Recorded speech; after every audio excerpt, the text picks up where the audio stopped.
Okay. It says we're live. We'll see how this one works. Because, excuse me. Okay, can everyone see and hear me and all that kind of good stuff? There's Nikki. Okay, it's bouncing back and forth. I just seen that. I've got it on live chat. There's June. June, so can you see now? Bo's in here. Martha's here. Talise, can you see your chat?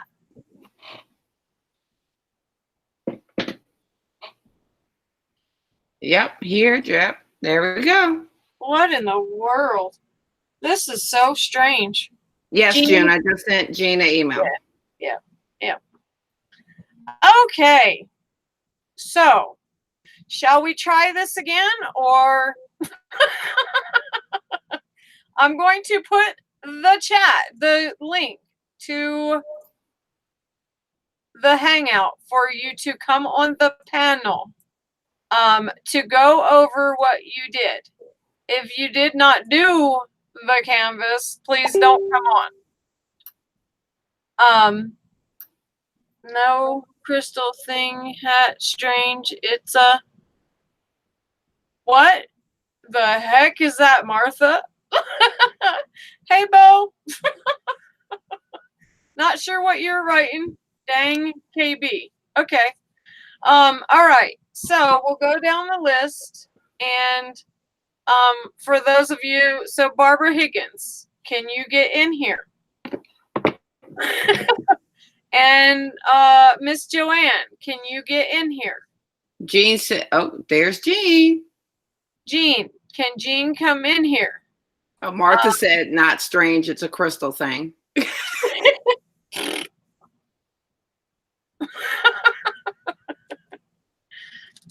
Now we're missing everyone else that was here, though. Oh, can Laurel see? Let me look on the thing really quick and see if...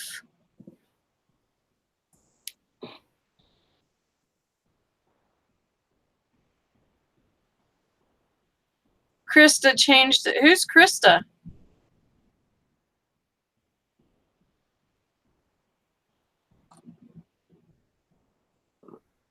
Do we know who Krista is in the mixed media? Yeah, Davidson.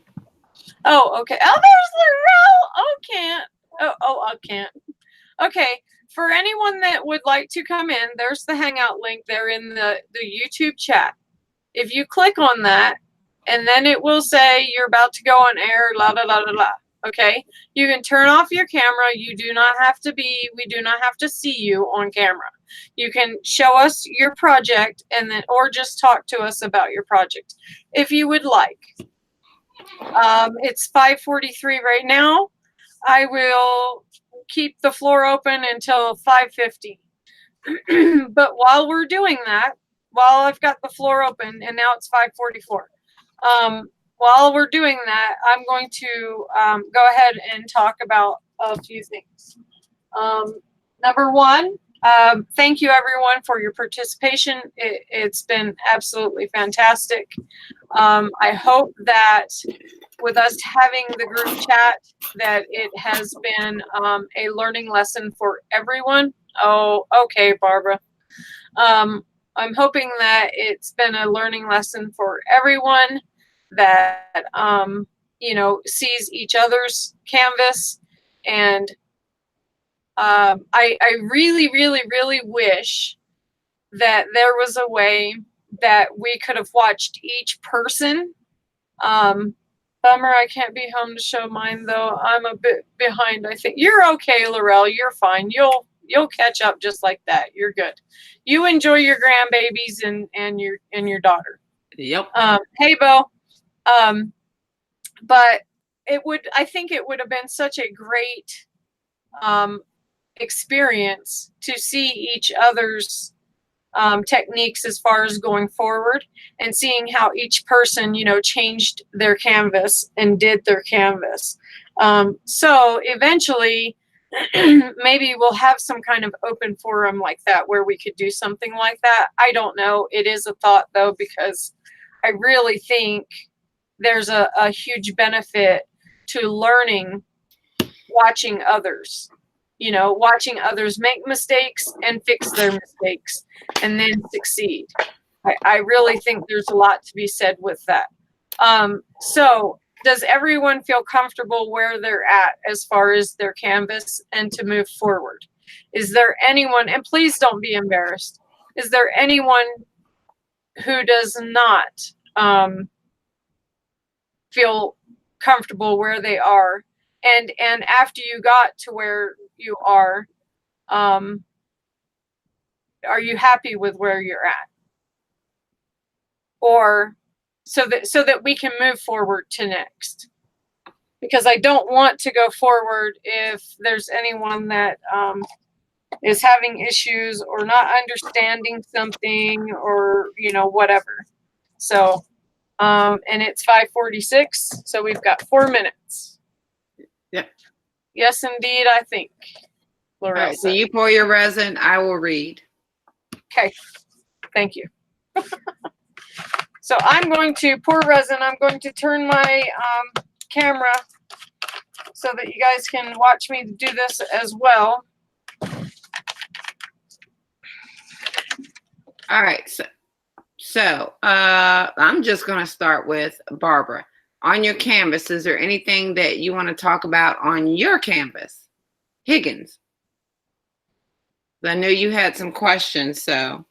That's a good idea too, Nikki. Thank you. And then I'm just going down the line. Right. Now is the time to ask.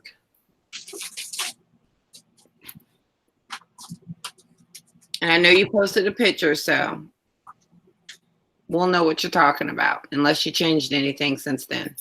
Where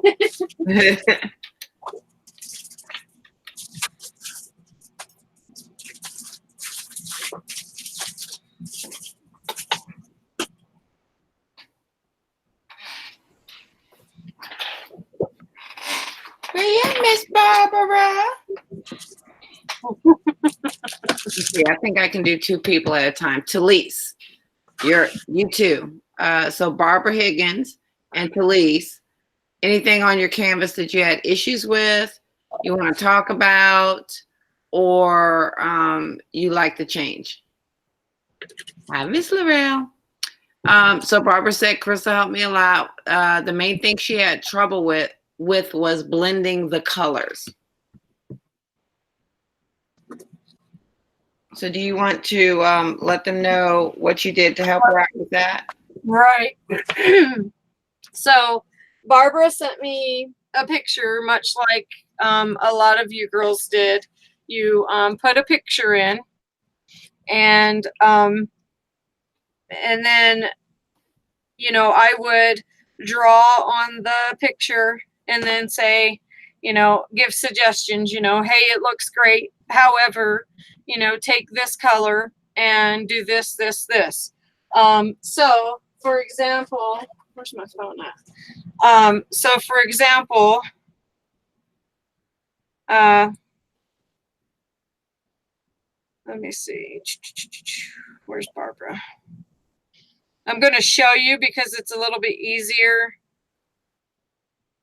Sorry, Barbara, I'm throwing you under the bus. Okay.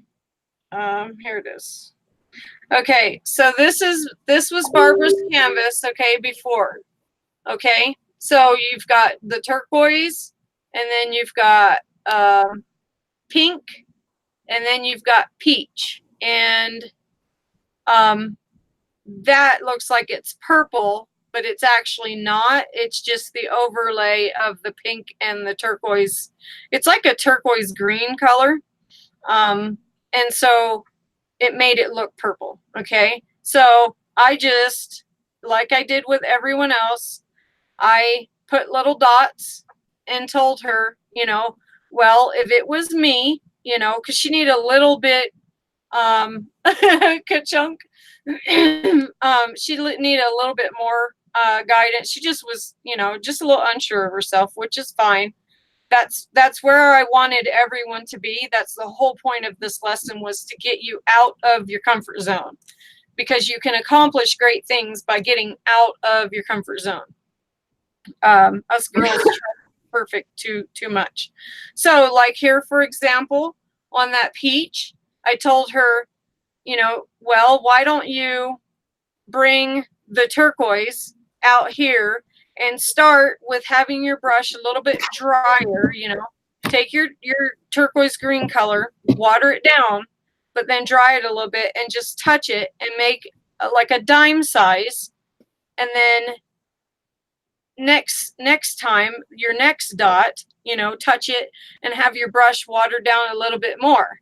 Hi, Victoria. Hi, Victoria. So she did exactly what I told her. And I verbally talked with her to make sure that she understood. And so this is what she came up with. And it turned out fabulous. Absolutely fabulous. So what she did is she actually took the peach and went over and brought more peach into it. And I think it turned out absolutely fantastic. And once she gets that paintbrush on in the center, it's really, really, really going to look a lot different. But again, the whole lesson is to not, number one, to start with not having your stencil be so straight and perfect and get out to every little, edge. I mean, there's so many of us that even just by, let's say, buttering a piece of bread, we've got to cover from one side of the bread to the other side of the bread and got to make sure that all the edges are covered with that butter. It's got to be perfect. And so that's the whole concept of mixed media, is just to be free, not be so perfect. And you learn that there's a lot of great things that happen by not having so much pressure on us. So that was the big lesson, was to get you out of your OCD and make you feel uncomfortable. Thank you. Okay, so while she pours her resin, and before we move to the next person, I'm just going to go over. I put out a color wheel that you can look at. And then I put out another color wheel just now that is sort of the digital color wheel. So you can pick a color and it shows you the complementary colors. But if you haven't used the color wheel, a lot of artists use it. I use it a lot when I'm coloring and stuff. And when you have a color wheel, you have a color on the top, and then on the opposite side of the color, that's your complementary color. That's the color that's going to be a high contrast, high impact kind of color combination. And when you have the colors together, they kind of appear brighter, I guess you could say. They work well together and they're complementary. Right. Then you have what they call the monochromatic, and that you'll see this on when you read on color wheel or when you look at a color wheel. That's what it will say. And those are the three shades that are within that same color. Like red, it'd be like a light red, a pink, a darker red, and then a berry type red. So those are the three shades, and they have different tones and tints, but one base color. So the base color would be red, or the base color would be blue, or whatever. But that's that kind of look. Then I cannot pronounce this, so don't even get me to lying. Analgois. I don't know. But that's the three colors. And the three colors are usually side by side. So when you're looking on a color wheel and you look at the blue, then the color beside it, and then the color after the color beside it are three colors that are that will work together. One will be a dominant color, and then the other color will be an accent color. So you have to look at that as well.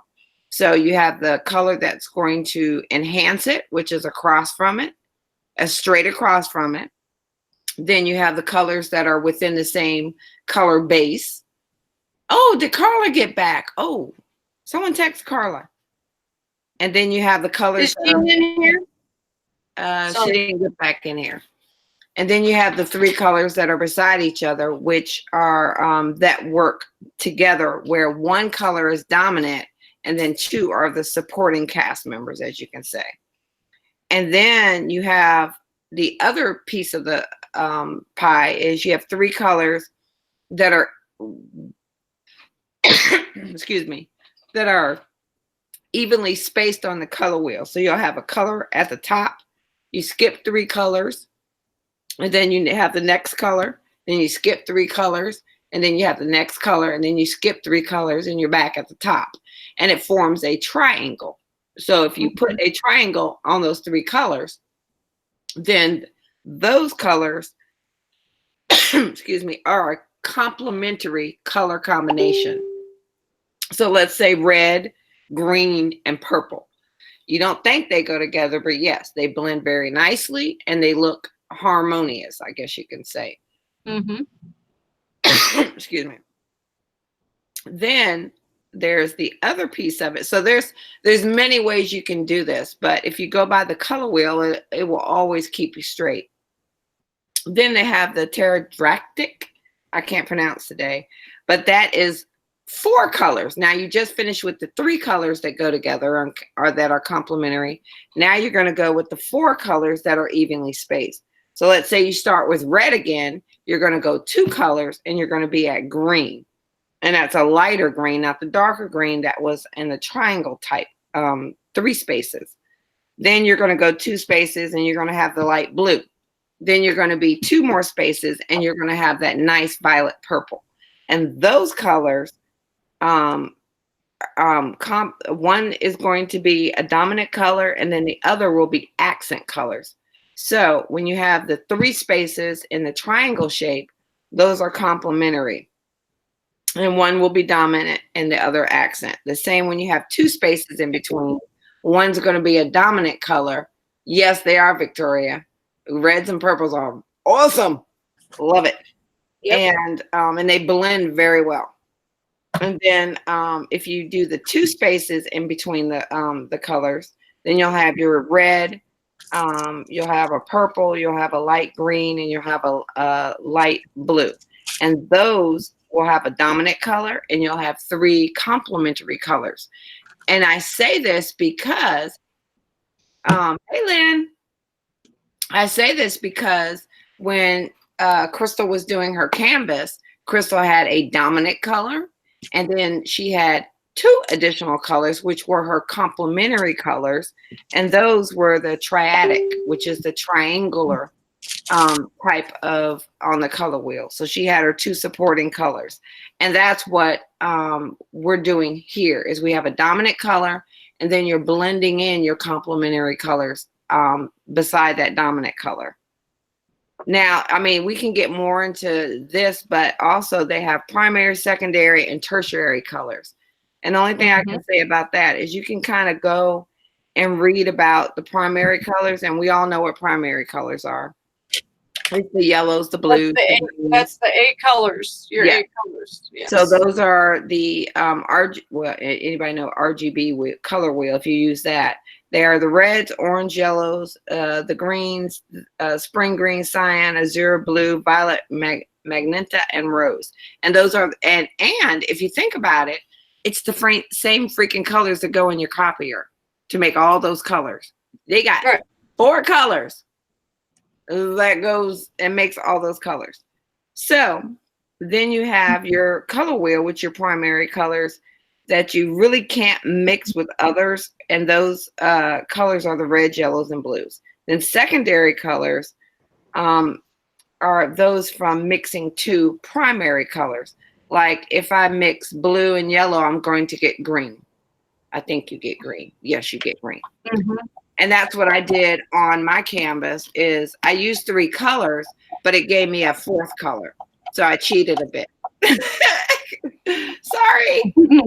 So I do have a yellow hue in the back. I have a blue bluish on the ends, but then I have a green that's going into the brown because I mixed a lot of colors, and it was bright yellow before it got better. Now you can just see a little bit of the yellow in the back. So that's kind of how I'm going to get green. Hey, Martha! Hold up. And that's what I did. Hold up. All we can see is Crystal. We cannot see Nikki. Oh, well, now you can see me if she clicks on me. So I do have a yellow hue. Oh, what have I done? I have a. You have come in and you have not listened to yourself. Let me go back and see if we're still on Crystal, because all I can see is Crystal on the other one. It's still on Crystal. On the ends, but then I have a green. Oh, push live, Martha. Let me go back and see if we're still on Crystal. Okay, you gotta mute. Okay, wait a minute. Okay, where is Crystal? Crystal? I'm saying something is not right. I have to push live. Okay, we've lost Crystal. Something's going on. Yep.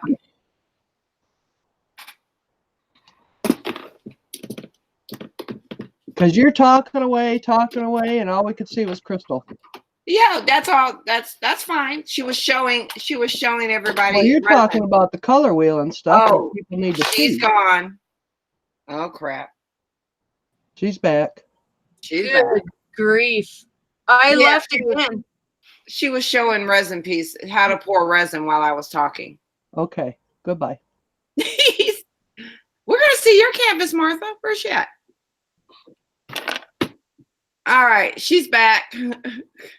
Oh my gosh. So anyway, that's pretty much the color wheel. It's pretty much, you have your circular area, and you'll have a color here, a color here, a color here, and a color here. And that's you'll have a dominant color and you'll have your two accent colors. And then all you have to remember on the color wheel, once you start with a color, if you count 3 over, then that color, 3 over, that color, 3 over, and then that color, those will be your 4 colors. And then if you count, start with red. Color. Huh? Every 4th color. Yep, every third. Yeah, it'd be 3 spaces and then the 4th color. Right. And then you can do that with 2, and that will give you your dominant and your complementary colors. So let me go look for my color wheel, and I have no clue where it is. Well, there and if they Google, there should be like free ones on Google. Yeah, I put a couple of them in chat. Oh, did you? Oh, Yes. thank you.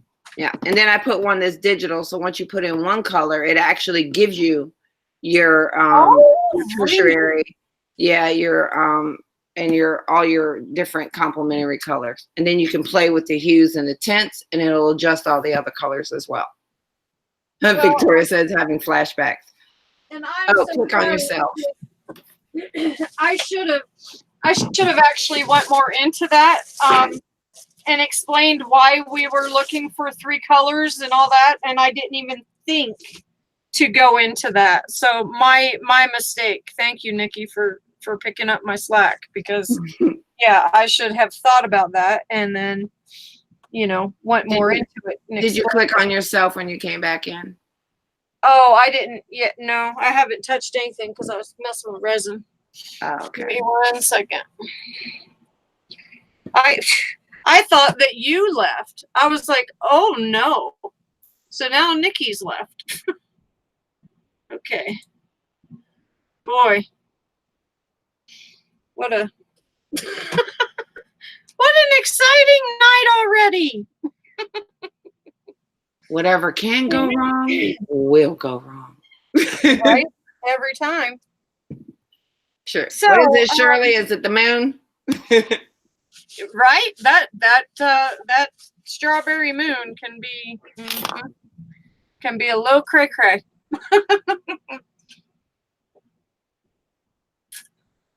So, we're going to go ahead and move on past everybody's, questions. If you've got some questions, then just, oh, okay, Martha. Hi, Martha. Martha's back. Okay. I'll come back in and I'll show you my canvas, which I showed the girls last night. Yay, click on Martha. Of course, you know I Thank you, don't have the smartphone, so it takes me too long to upload stuff, but this is mine. And it turned out awesome. But I've got black, gold, and purple. Mm-hmm. I need to blend a little bit more, and there's actually a little more gold than I want. I want to bring more purple in, so I've got to blend all this out. But look at the pattern of my Your stencil. It looks cool as heck. Love it. it was a dollar store. Oh, Really? Cool. up north, it's got 4 of them on it. Yeah, you see on your left hand, that's nicely blended on the left side. Okay, Right what into happened to there? it? Yes, the left side is nicely blended, and then the one we just touched. Yep. Yeah, I gotta work on That's that. blended very nice. Then you just have to take it around a little bit more. So, Martha, how are you thinking you're going to fix it? With a Just gonna paintbrush, because Just- the spray bottles didn't work for shit. And it's so funny because some people love to work with paint and then blend it with paint. And then other people love the spray bottles and other people love both. I Well, personally love both. the spray bottles I got at Michael's. Mm-hmm. All I did was, paint and water. There's no reason why it should have clogged up. The only one that worked was the purple one. And it come out pretty good along with everything almost on the counter. But I don't know. I've never tried any Lindy spray or anything like that. But I'm just going to take my paintbrush with a little bit of water, black and gold paint, and I'm going to do like a 1 stroke where you dip it half and half, and I'm going to blot it around. And yeah, so. And so I'm pouring. Where's my? Oh, I wanted to get a couple other molds too. Amy had some questions about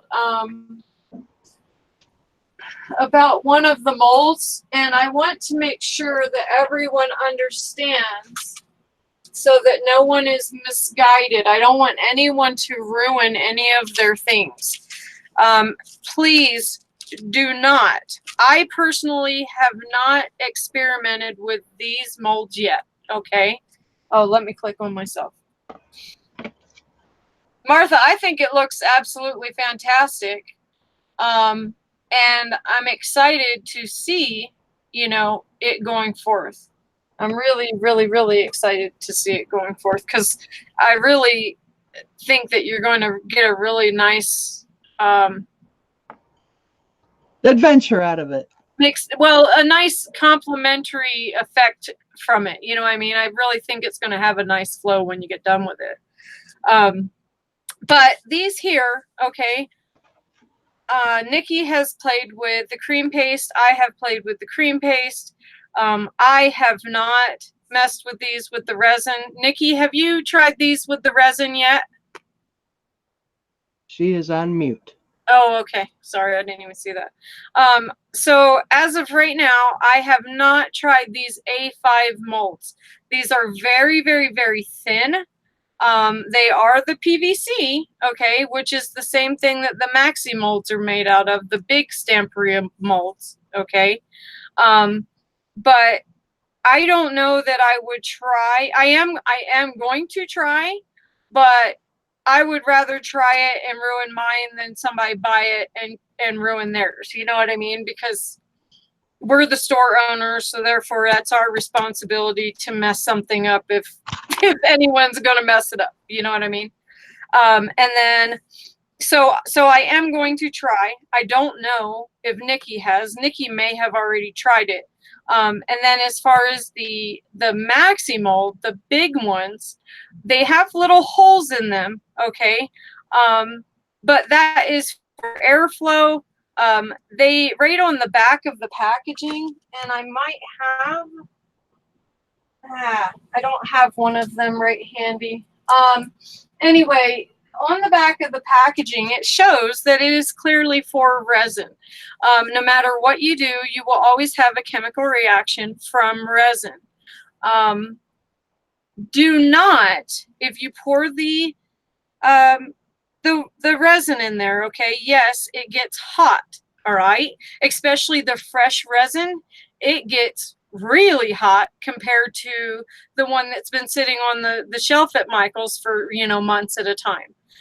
It is the same product, but there is a huge difference in the fresh stuff versus the older stuff. And not that the older stuff doesn't work, because I mean, look, I used this last week and it was just fine. So, and that's essentially what you're getting at Michael's. And I'm not knocking the product, so please don't make no mistake. I am not doing that at all. But I am saying that it's better quality when it is fresh. It's way better quality, and you don't waste so much. You don't use so much because it's fresher, so it binds very well and mixes very well. Anyway, so it does get very hot. So with those maxi molds, you need to make sure that you let it cool all the way down. Walk away from it and leave it for 20 minutes. Now, with some of them, like, for example, there's one with like a big heart, okay?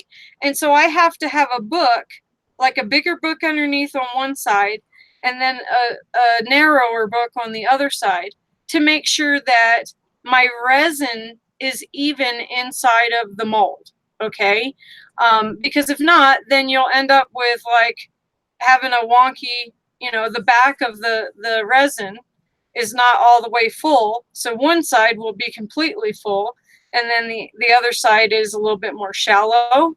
And so then when you go to put it on your canvas or wherever you're going to adhere it to, then it's going to be crooked unless you fix it. Which, if you don't have it even, then that can cause it to spill and all those things, you know. I mean, we all know this. We all have cooked. We all know how to play with, you know, those making measurements and all that kind of stuff. So, but you can ruin those maxi molds by being impatient. And I know, because, and I usually can walk away from things, but I like to, okay, it's already set up now, you know, like this stuff, you know, you'll see me touch it. And with these, even like I was telling you last week, you know, be careful and take care of it the way that you're popping it out. There are reasons why I'm saying these things. I'm not just saying it to hear myself talk. So with the maxi mold, you want to make sure you let it cool, because if you pop it out while it's still hot, that PVC that this is made of is warm, so it's stretched, and you will cause the little details to pop, and then sometimes you can get little breaks in them. You can get holes in them. Now, I have done that, and then what I do is I just pour the resin, and then it actually runs through the little teeny hole, and it cures on the back, and then it goes ahead and fills up on the top, and I let it still go ahead and cure and cool down. I pop it out, and then there's a little bit of resin on my table, and so I will break that off. It's not a big deal. My mold is still good. I still get a very nice clean piece. So, you know, those things do happen, and you can prevent it though by just being patient and letting it cool all the way down for 20 minutes or whatever. And then, you know, then you don't have to worry about ruining it. Now, they are for clay as well. They're paper clay. They are also for, they're for several types of medias for you to use. You can use the, oh, what is it? You can use the cream paste, and then that is like a glue, you know, or it's a glue with a paste in it, and so it makes it very nice and flexible. I have some right here, as a matter of fact, that I did out of this, and I don't know why, but I cannot see. I cannot see chat. So I have no idea if you guys are talking. It's just not even, I'm not seeing any chat at all. Okay. Now I'm seeing it. Sorry, I gotta get a drink. My medicine that they got me on gives my mouth makes my mouth very, very dry. Anyway, so here, as a matter of fact, is this mold. All right. And this is the cream paste. Okay. And you can see I did this a while ago. It's very, very flexible. You can squeeze it and then it still has its buoyancy. Yes, you can paint it, you can glue on it, you know, all of those things. I have not tried this though with resin, but I am going to try it. And then again, when you remove your resin from these pieces, from these types of molds, you want to make sure that you push with your finger behind and you take your thumb and you crack it. Okay, that's called cracking your mold or popping your mold. And you'll hear it. I don't know if you can.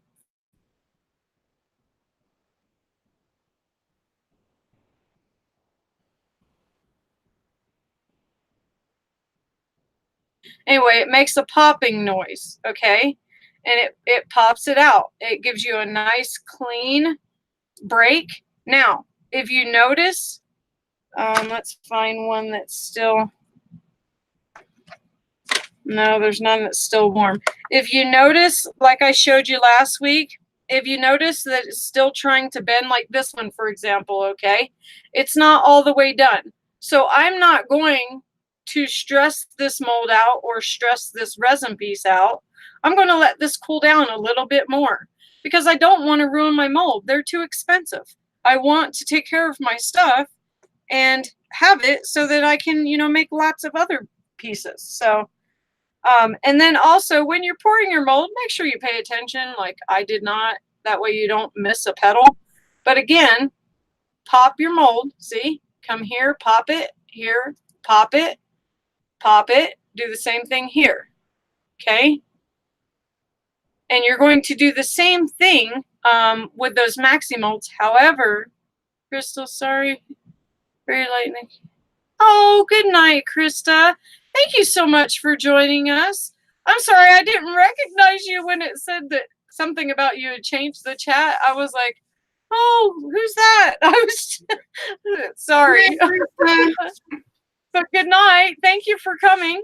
And make sure you watch the replay. And if you have any questions, please don't hesitate to ask. And if you don't want to ask in front of everyone, just send us a private message. Yeah, we're going to get to the composition in a few minutes. Huh? In a few. Yeah. Did I miss a question? She must not hear me. Anyway, so make sure that you are, you know, popping your molds and you're taking care of them. Okay. With the Stamperia ones, the maxi molds, after it cools down, a lot of times if you flip it over, they will just fall right out. You actually don't even have to pop them. They are fantastic.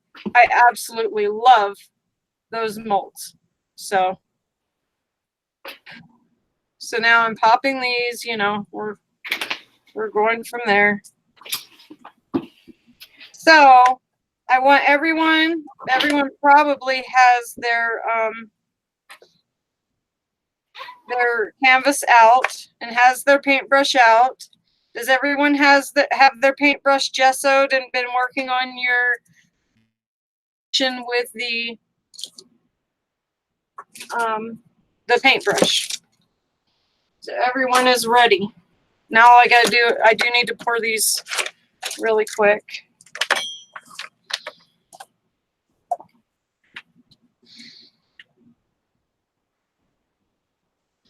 And if you don't, then go ahead. Now's your time to go ahead and paint your paintbrush. Get it painted because we're getting ready to go forward.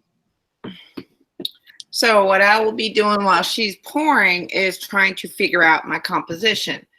I was playing with it on Well, let me click on Oh, you so okay. they can watch you for a minute.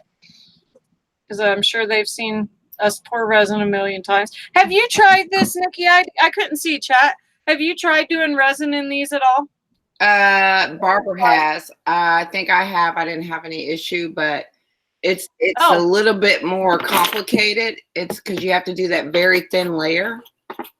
Mm-hmm. So it's a little bit more complicated. Let me see if I can get this right. All right. So, Okay, I'm clicked on all you. right. So this is the canvas I did. Again, I used a sepia, a blue, and a yellow, and it gave me the blue here. And I don't think I have all my lights on it. And then it gave me green highlights as well. So I was playing with it a couple of times, and I took a picture and posted it in chat so I would remember. Because sometimes I don't remember. But I think I liked it with the heart right there. And then I had the wings. Now, you have several resin pieces. So sometimes, like if I'm putting the wings behind here, it's going to get a little kind of funky looking. I'll just take another resin piece and I'll pop it underneath here, and you can't even see it, but it makes it even. So if you do find that it doesn't sit right on these two, just go ahead and pop another piece of resin underneath there. Also, what I did is I did the swirls on the Stamperia mold, but then I didn't like this one little piece that was sitting right here. So I just cut that off. I don't like that piece, but I did want to put it like either coming up here, and I think I changed my mind again. I'm gonna put it right here. But once I hear it down, you'll see it'll be fine. So I think I want to put that right there. However, I do love this piece right here, and I want to put it somewhere. I'm changing the whole thing again. Good gracious. So does anyone have any questions? Yeah, about composition.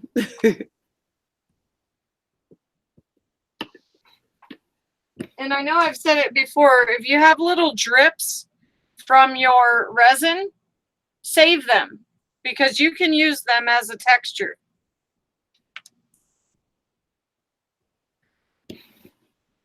That's even different from the other day. Good gracious. And I do want to layer it somewhat.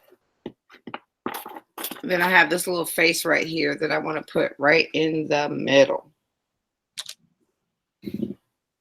So now I think I'm good with this. Good gracious. All right. And then I can put some swirls here. Or swirls here. I don't know. See, I'm still playing with it. I did like it the other day. Do y'all remember what I did? But you want to know what you want to do, and then you want to take a picture of it because you want to make sure that you know how you're going to put it down. Now, me, I have issues. I do it like 5 or 6 times. I'm so bad.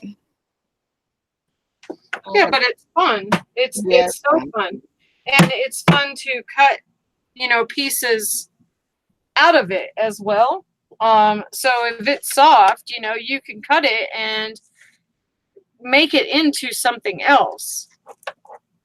If you don't like a swirly here or there, if I don't like this swirl, this is still soft and flexible enough that I could literally cut it right here, but it's cooled, so I'm okay. But yeah, Talise said, look at the pics, Nick. Hey, I'm looking at it now. Woohoo! I could cut this here, and then I could use this piece, and I could use this piece. So I had it like this, and then I had the swirly going up here, then I have the heart sitting on top. Then I have my little wings underneath. And then I have a puppy. Hopefully the puppy will be good. That puppy is a nightmare. Good gracious. She is into everything. Okay, so here we go again. So I want it right here. I want it right here. I think I had that right there.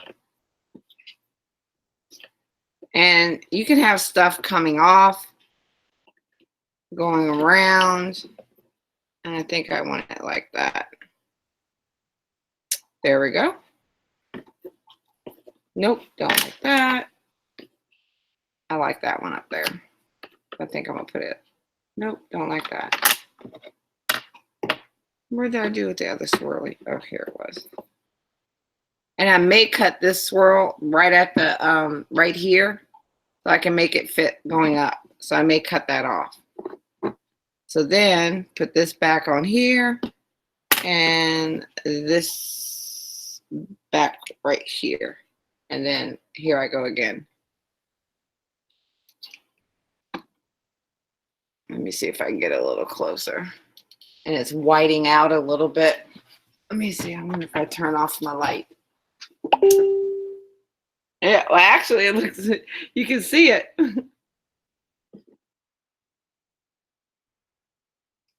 So that's what I think I am going to go with.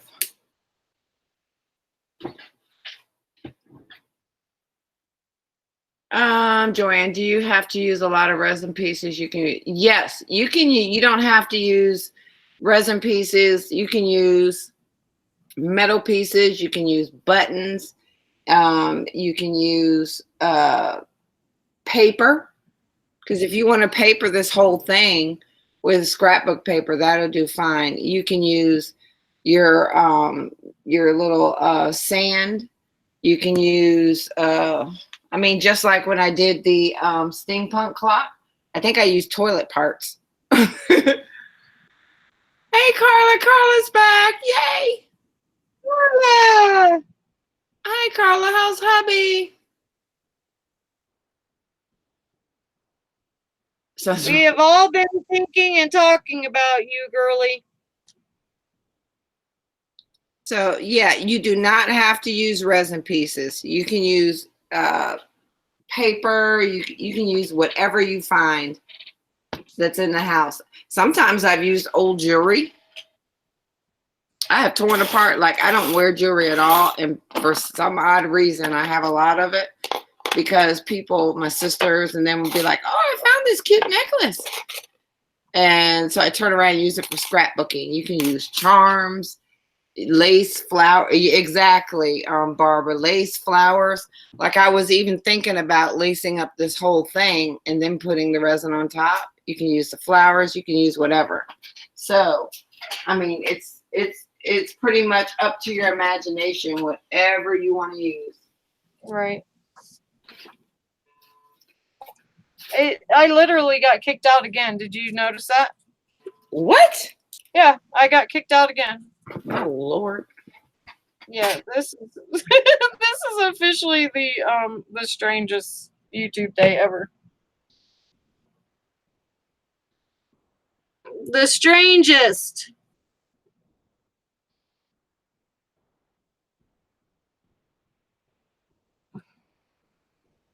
Just saying.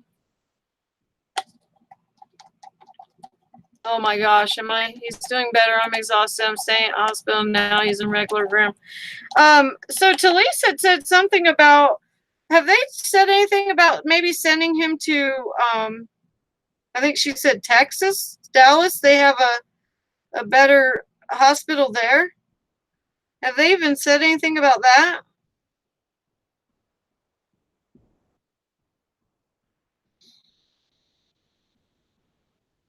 We've been very concerned about you, little Miss Carla.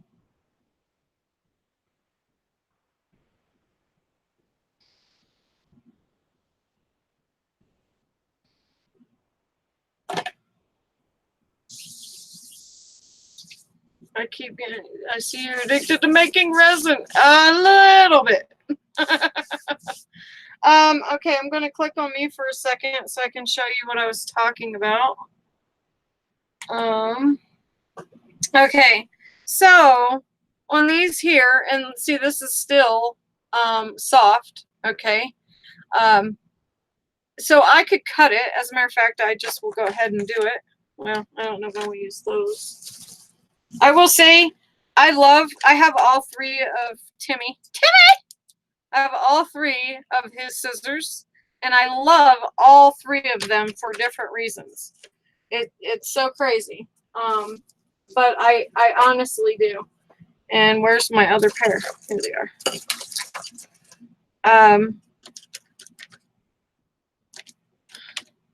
So I literally can cut, because this is soft, and I could cut it even if it was hard as well, but it's okay. It's not, so it's better to cut it when it's soft. Anyway, I'm going right along that curvature. And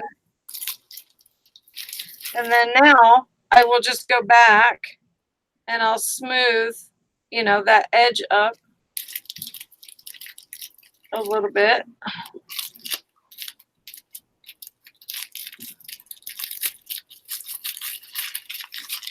Nikki. Yes. So was Krista waiting for me to do the composition for the paintbrush? Probably. Oh, you had said something, so I thought she had said something, and I was feeling guilty because she was. I felt like she was here waiting for that. No, she's. Well, is Lynn still here? Because it's late for Lynn, but we know Lynn can hang. Yeah. Lynn's a late night. Well, what was it? 7 hours. Oh my gosh, it's like 2 a.m. there. Is Lynn still here? Or she might have fell asleep. So I'm cutting this and trying to get this cleaned up. Yeah, it's so hard because I want to make sure everybody understands, you know, everything. And I know we're on a time sensitive situation, but I didn't realize that she was from that she wasn't from around here. Okay, so I'm cleaning this. There she is. Hey, Lynn. Hey, Lynn. We had to wake her up. So I'm cleaning this up, you know, as much as possible. I mean, it's mixed media, and if this really drives you nuts, of course you could sand it, you know. The other thing I was saying is save these little things, okay? So you can see this little drip that's right here, and that drip, and these drips. Save those, because you can drop those on your canvas and create other texture. So don't throw those away. Those can work out to be something fun. Yes, Laurel, I absolutely love pouring resin. Love, love, love it. Love it. Okay, so these are ready. Nikki, what are you working on? Nothing. Oh, okay. I'm chasing a puppy who just grabbed my cloth. Oh, gosh. I'm killing my daughter. Okay, so while I'm waiting for these to cool, I'm going to tell you guys what is next. So I'm going to have you take your paintbrush, and you're going to put your paintbrush. Where's my paintbrush? You're going to. It's up to you if you want to have your paintbrush, you know, facing up.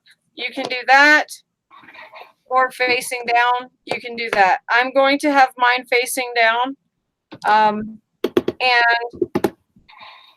so hopefully, you know, you've not glued your things on you've not glued your paintbrush to the canvas, because I'm going to have you take a pencil or some paint, and it doesn't matter, you know, what color, or an ink pen.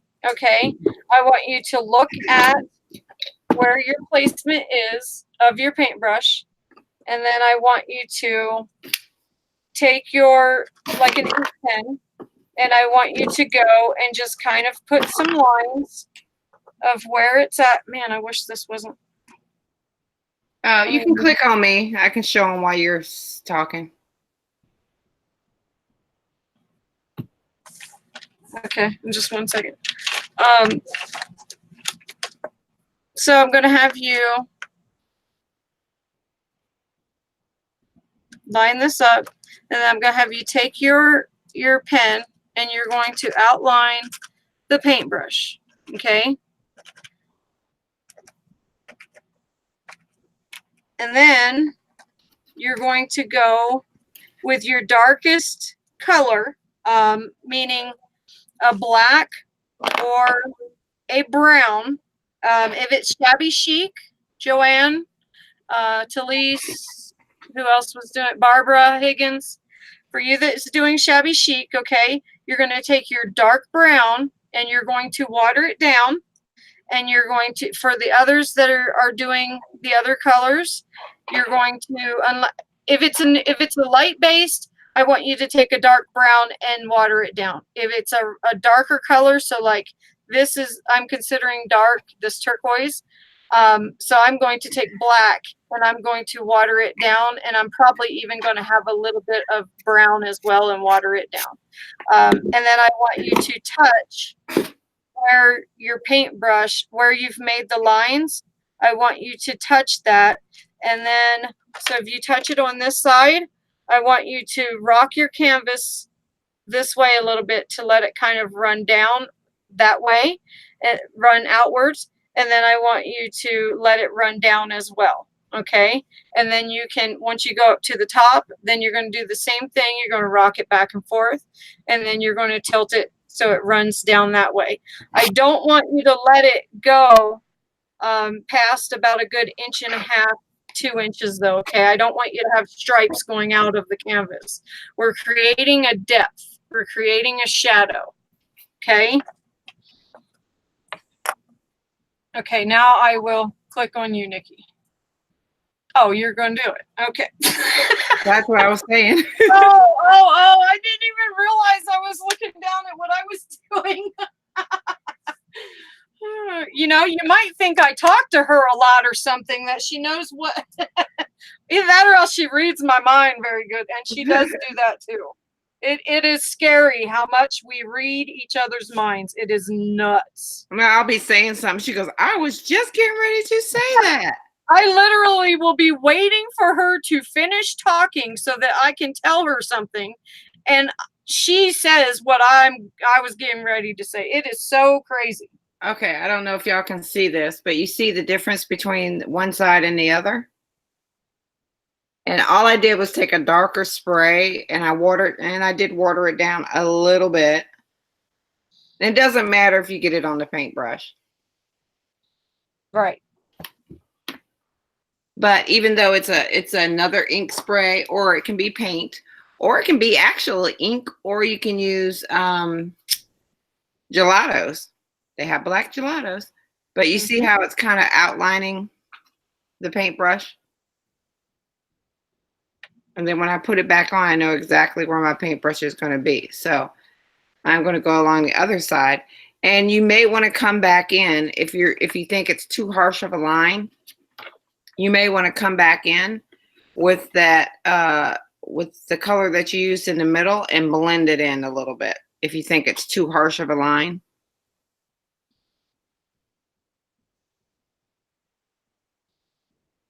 That you're creating dimension without doing a lot of work.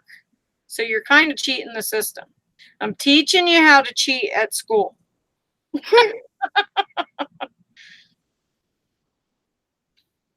See, I'm one of the cool teachers. I make sure the students get an A. Although Nikki's only getting a C. That's the highest grade she can get. Because I started late. I didn't turn my homework in on time. But I caught up.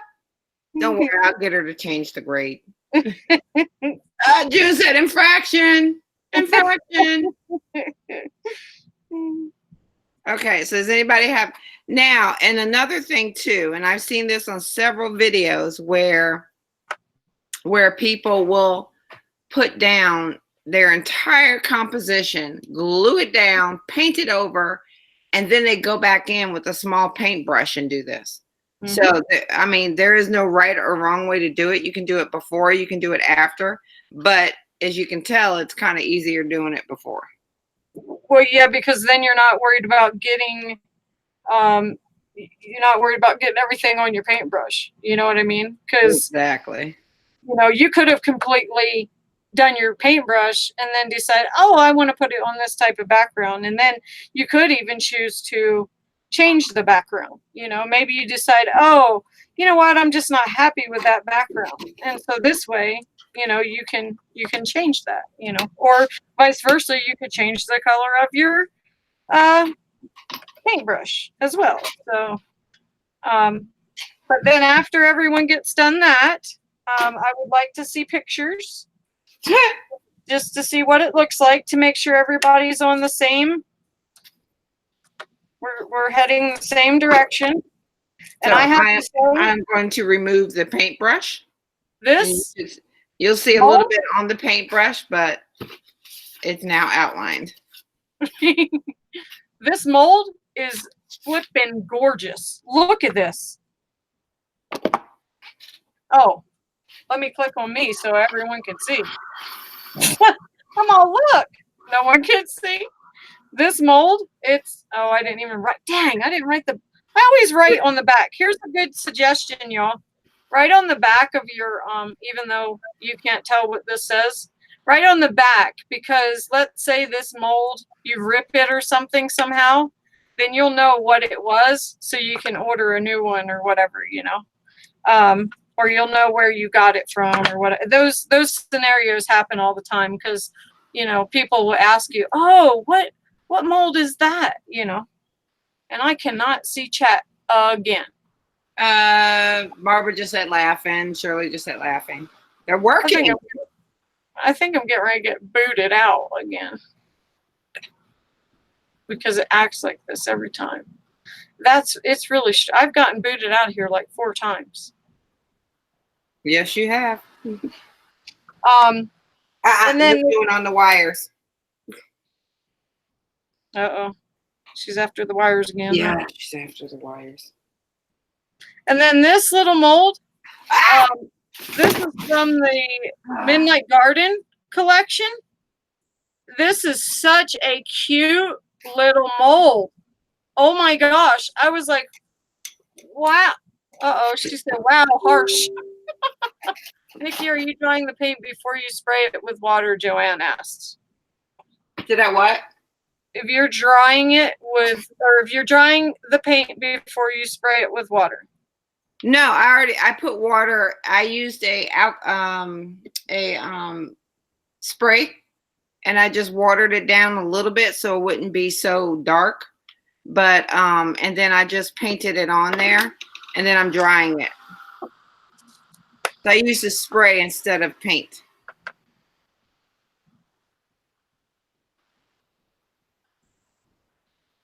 I clicked on I'm you. drying it.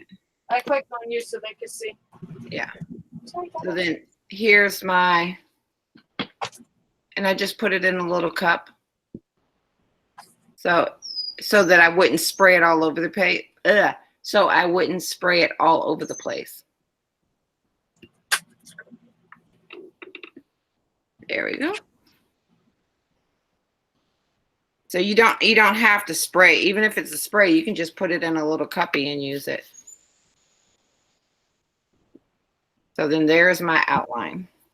So if I want to, I can probably still go out a little further with this brown. If I wanted to go and touch it up a little bit, I'm thinking I can still go out a little further here and maybe a little further here, but I still like it the way it is. What is the dog?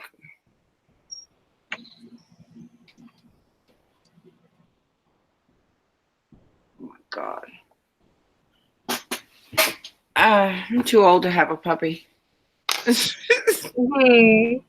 just likes you. Or loves you. I would figure that I have one trained dog, it would help, but no. My other dog's like, I ain't got nothing to do with this mess. Y'all got yourselves into it. Get yourselves out. And he goes to his bed. He's like, I'm just gonna lay here and watch. I'm gonna watch how this all unfolds because my mama's gonna nut up on this little doggy. No, Joanne, I did not have to rock it back and forth because I used a paintbrush and just lightly dabbed it underneath the under the paintbrush, which I seem to have lost. Oh my God. Did the dog take my paintbrush? And I'm getting ready to do it too live. I just want to do one more thing and then I will do it. So yeah, and she's going to use paint.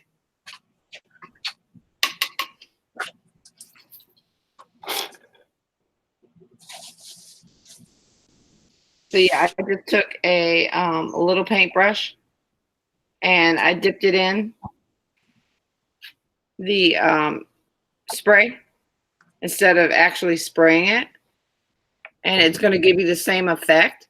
So you don't so you don't have to rock it back and forth.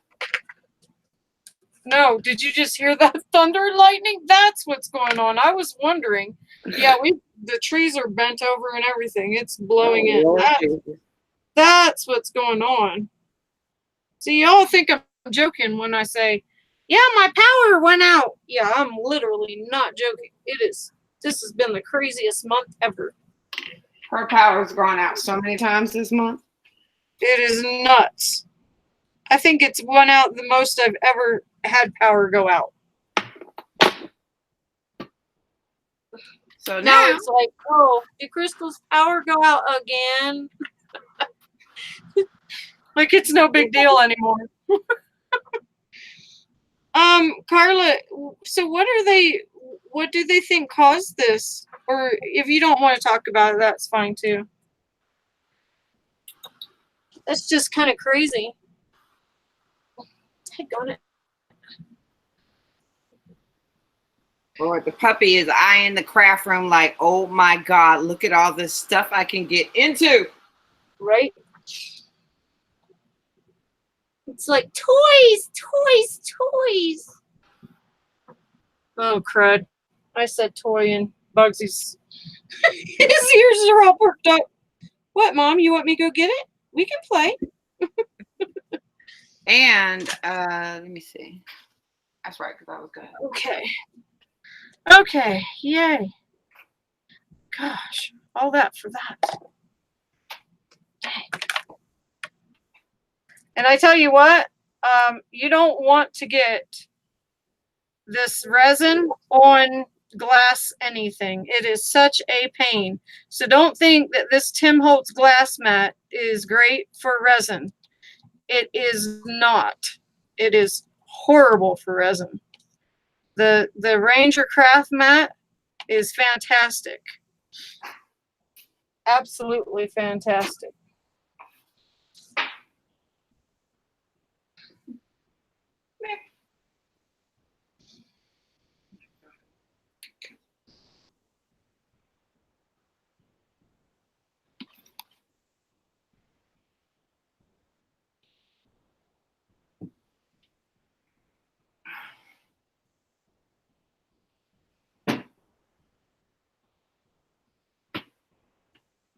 You getting the part?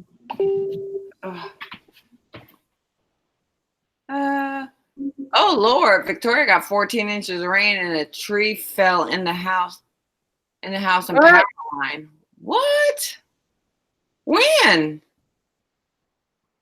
I'm hoping I do not get that weather.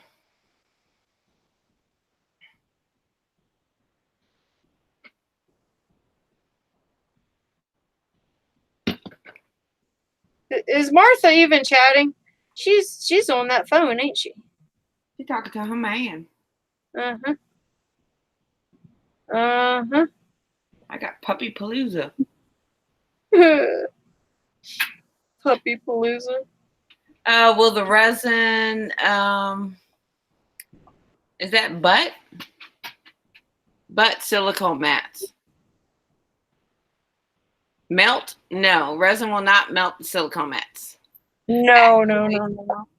Y'all would be surprised at what I use. I don't even use the silicone mats. You remember the 12 by 12 scrapbooks with the plastic sheeting? I actually put my resin on top of that, and then but I don't give it time to, if it spills out or whatever, it comes right up off that mat. But yeah, the best one to use is the silicone mat.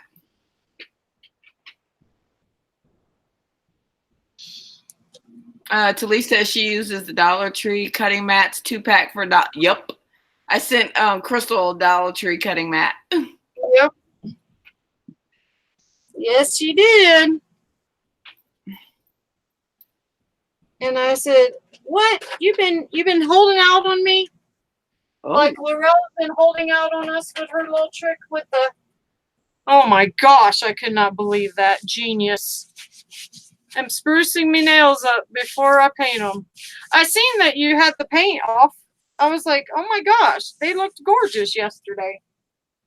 Or the day before, whenever it was. Yesterday.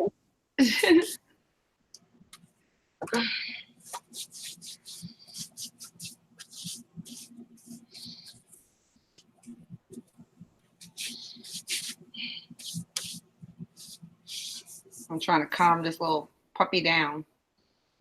I tell you what, this little Prima flower that goes with that garden collection, that is like the perfect size little flower.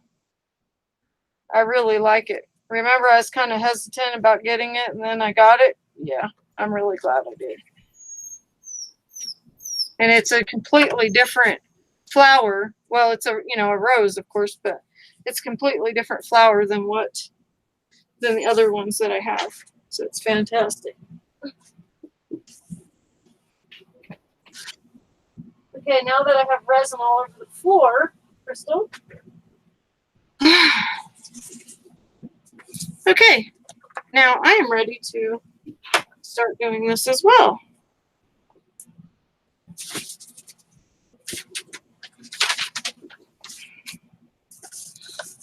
So let me pick up my mold pieces. And of course, it's best to cut your molds while they're soft, the little edges, if you have some edges that have ran over or whatever. Laurel said she's a messy crafter, so I know better. Yeah, it's on you, Crystal. It's it's crazy. Okay. Yeah, because I'm just sitting here looking at a paintbrush. They're like, what? We don't see it. Oh, sorry, girls. I'm a little, I don't know. This medicine's got me a little loopy. So I apologize if I am slacking. I really apologize. Oh, here's another thing. So this is no squirreling. Oh, this is, yeah. So this is too late for that. So this was just at my work. It was literally laying on like a bench, and I'm like, oh my gosh, this is perfect. So when you see little things like this, grab them, because just this little tag. It's like this stuff that's like plastic. So I think I could write on it and it could actually erase or something. So, because we're getting ready to go into like doing some journaling and things like that. So, that will go with that. All this is going together. Talise said many purple hearts. Oh, to Laurel. Oh. That's so funny. Everybody, anytime Talise responds to Laurel, it's always a purple heart. If you haven't. Oh, that was too funny yesterday in chat though, because I was like da da da da da, because I did not think Laurel was looking at that. I was like, yeah, and purple, Laurel's gonna love that. Next thing you know, Laurel's on. I'm like, Lord, all you have to do is mention purple and Laurel pops up. Literally. She popped right up. Bam. Here I am.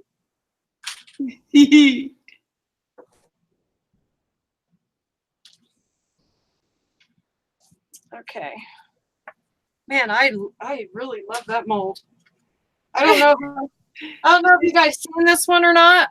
This is the one I was talking about. I don't know if I ever did click on myself or what, but yeah, this, oh my gosh. Look I at think I this piece. sent that top piece in the last kit.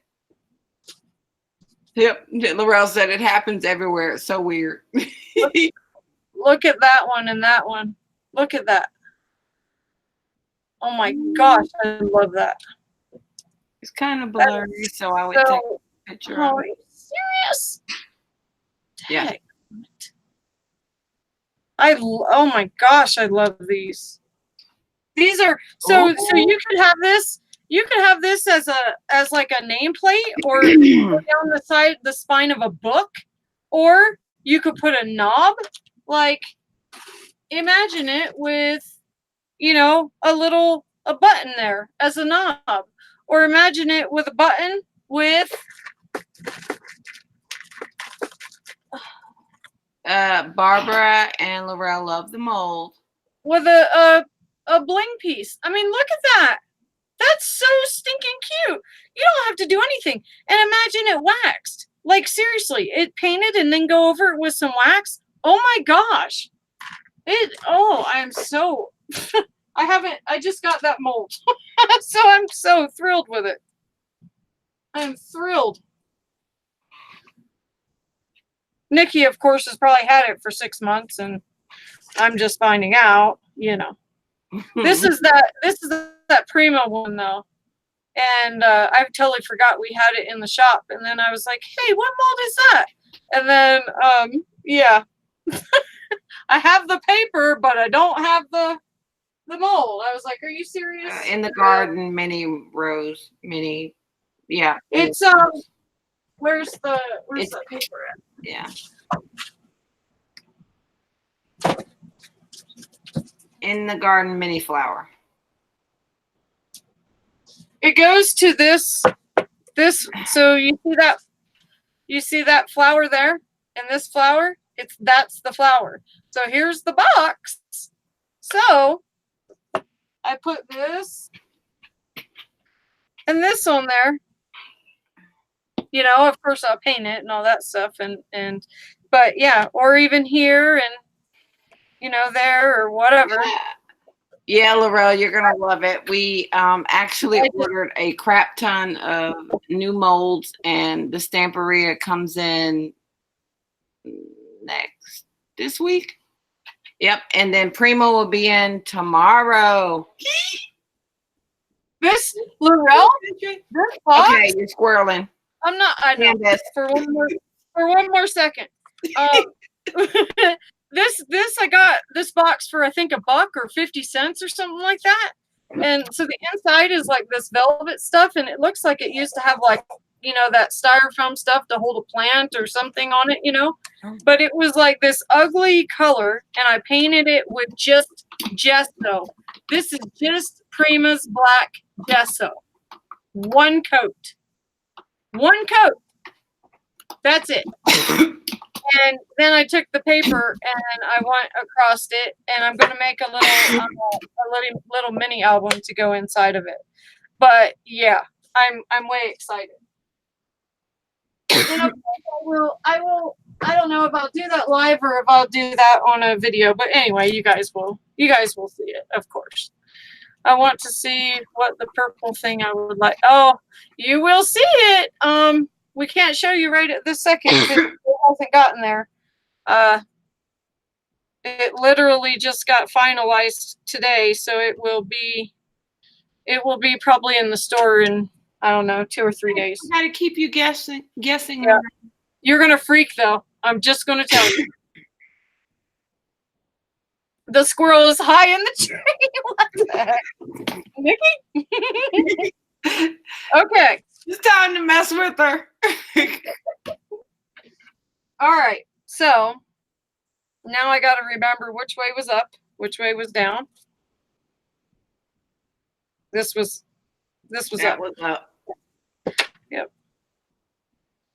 And then there's my line. I'm gonna make it a little bit more prominent. Actually, watch this. I can even do it with a Sharpie, y'all. Watch that. And there's a reason why she's having you do this, and you'll find out in just a minute.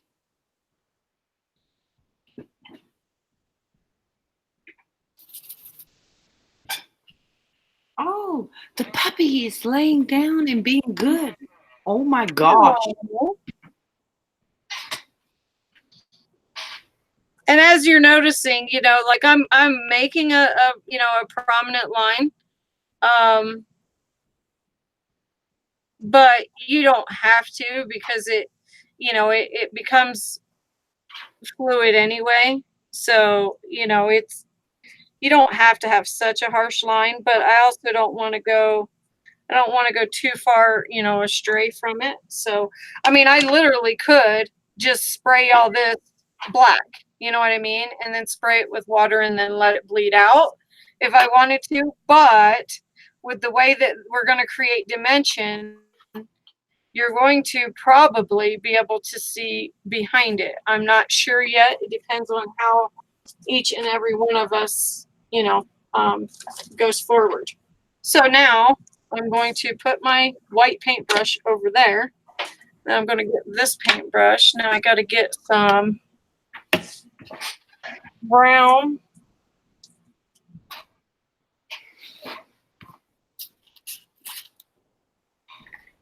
Oh, there goes the puppy.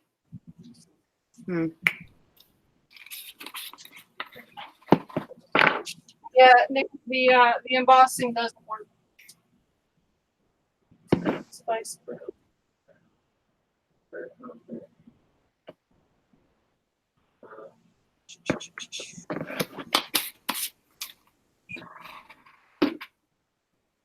Okay.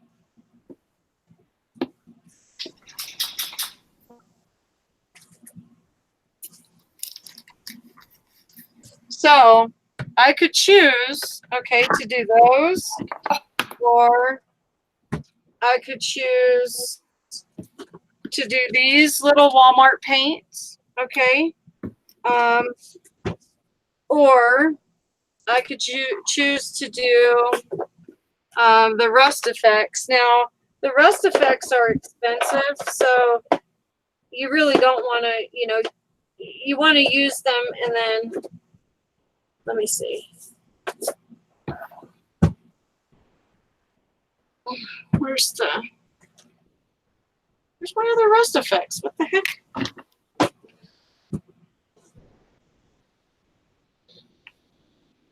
Okay. Someone ate the rust effects, y'all. What the heck?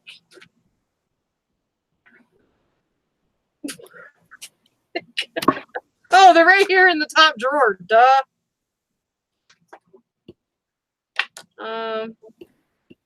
No, they're not. Okay, anyway. So with the rust effects, there's a lot of texture in them. So I wouldn't recommend like painting with them. This one is the one that's dried out, so I would need to spray a bunch of water in it, and I don't feel like doing that. But if I knew where the brown one was that I have, then I could show you. Here's what's this one? This one's brass, okay? So I could take it, just barely, I'm going to dab a little bit, all right? And then I'm going to put it over here on the sheet, all right? And then I'm not going to use a bunch because this stuff is expensive. You don't want to waste it. So I've got a little bit of that brass. I'm going to take some burnt umber, okay? And because I want to kind of create a little bit of shadowing, but yet also have a little bit of like a highlight in there. Daggone it, come on. So I'm just going to take my paintbrush without contaminating it with the other. So I'm just going to touch the top Can everybody see? Just going to touch the top as I got 409 just sitting here.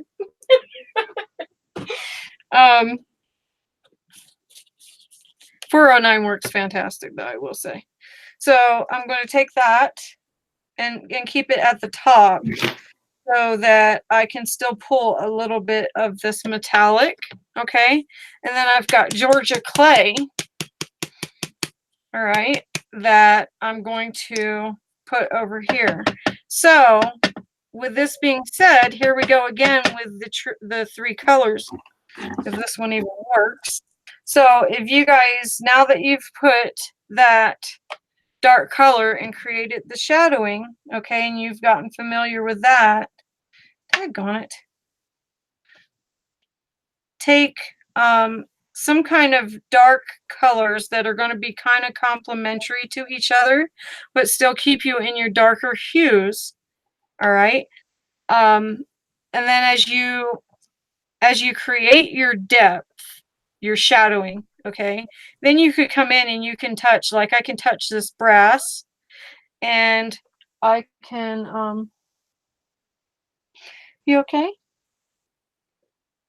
You can touch the brass and then bring in a little bit of highlight, and then I can take that orange and then complement and accent that highlight, okay, giving you a different effect. You're still getting that shadow effect, but you're creating like a trifecta, you know. So I'm going to get my spray bottle and I'm going to spray each one of them. And now I'm probably going to have to get a little bit more of that. I'm going to have to get more of that brass and bring it in. And so I'm just essentially, you know, kind of, I'm keeping all my fingers separated so I'm not touching them. I could even come in, if you want to just finger paint, if you feel like you have more control with your finger, you could come in and just touch, okay, in different spots, all right? Which is essentially what we were doing with when I was showing you the dots and saying, you know, start out with a dime size and then go from there.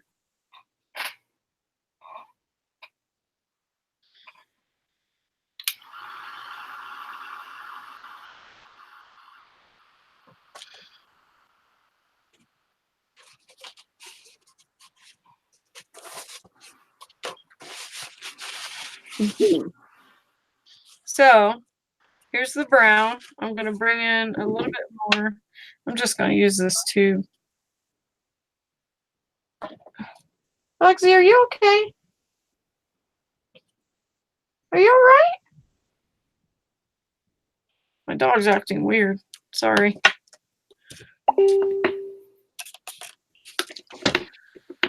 I'm about done with this moon, Shirley. Just saying. Just saying. So I'm going to bring in this dark brown again. I'm just going to dump a nice little chunk there.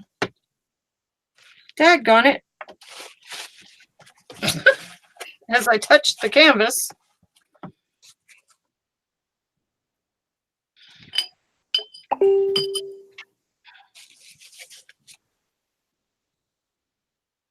That's my, whoa, why is that dinging? It hasn't dinged forever. Dinged forever, dang. It hasn't danged forever. Okay, so I'm coming in with the dark brown. And now I'm going to just come through and I'm just going to touch around where the canvas is, or where the shadowing is. So I'll start with the brown just so that you guys can watch me instead of jumping ahead. I'll go with the brown.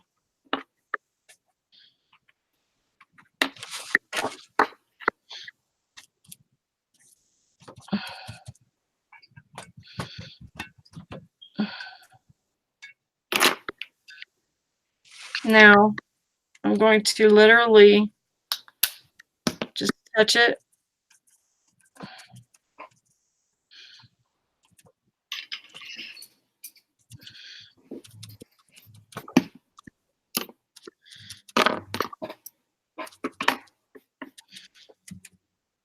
And it is lifting some of the blue. I don't know if you can see the blue over here. It is lifting a little bit of the blue. It's okay. It's not a big deal. Don't freak out about it. It's mixed media. It's all right. We can have happy little accidents like that, and it's okay. So now I will spray. Jean said, I thought we had to do a dark color. It is dark. It's brown. That's why I decided instead of doing the orange, I'm doing the brown so that you guys can see it from the brown, and then I'm going to go backwards. That's why I switched. That's why I changed my mind.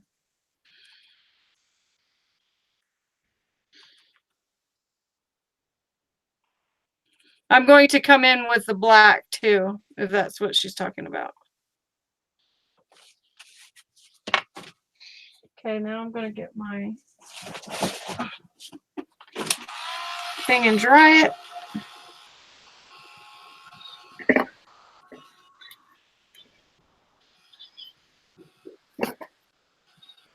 Yeah, I should have done black. I just wasn't thinking.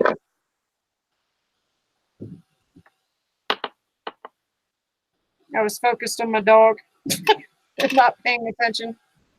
He's sitting here coughing and keep making these noises. All right, what's Martha doing?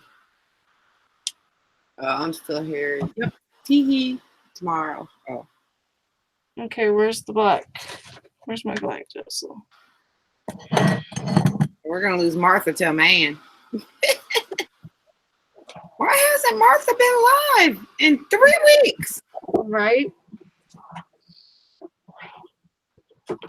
What your man got to do with me? What's that song? There's a song that says that.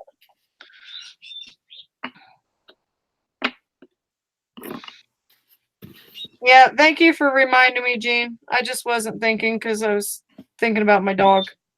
My dog was freaking me out. She's still coughing. No, he's laying there now, but he has a heart problem, and so when he coughs like that, and he was coughing more than normal, so I was getting a little freaked out for a minute. Because I don't want him to cough at all.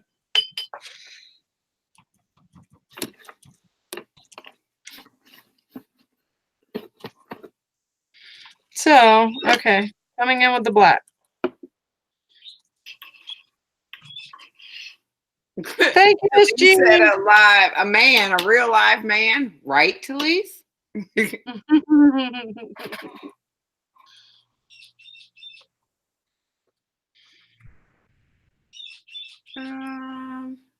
Brown for shabby chic, black for steampunk.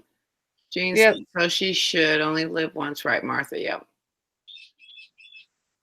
Jean said, that's what I said. I sent you a picture. Oh, did she? Yes. And, Awesome. June said Martha's man has not been approved yet. There you go.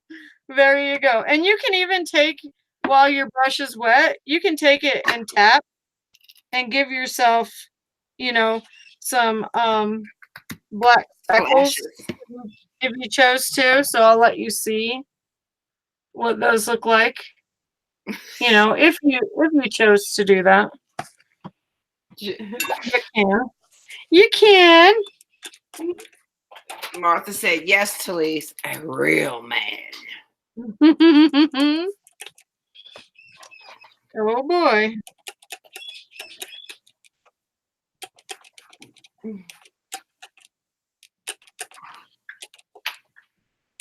And remember, we don't want it too squirrely, but we want something kind of. That one's running a little too much. And then this one's going to run down, not too much. Oh, Lord. I heard her. Now I'm just going to dry it because I think it's probably good where it is. And then I might come in with the orange.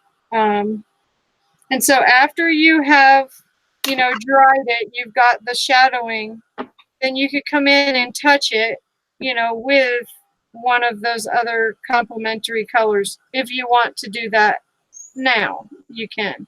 You can also wait and do that after you lay down the paintbrush, but it is fun to do it now because then you're creating this background effect, and then you lay your paintbrush on there, and then you start creating a whole nother world of effects. And you will get, paint and spray and all that stuff, colors on your canvas even more. But you've at least got your foundation laid and dressed your foundation, if that makes any sense. Does anyone have any questions? We're still trying to figure out this man because evidently he looks like George Clooney. Oh my goodness. Well, heck. Right? We need pictures then. Pictures. Profile. Nikki, all about him. We have our safety director on it. Nikki, I'm going to click on you. I have got to go get a drink. My mouth is so dry right now. Yeah, I'm just painting my resin. Yeah, this medicine is just making my mouth very, very dry. Okay. I've decided that I wanted I'm painting my resin, and I wanted a copper, steampunk copper, because I still think that copper and the red copper is going to look awesome. Mm-hmm. So I am painting the heart, and I am painting the wings. And they can be thinking about that and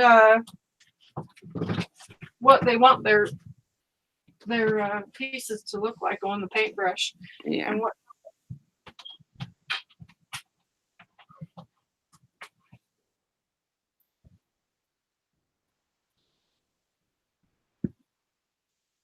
Martha says she's Giddish all over.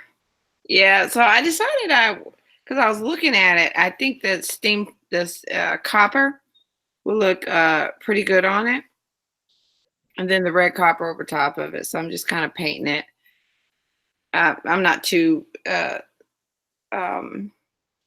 like the dark colors, as y'all know. I tried to do shabby chic. It does not work. It does not work for me.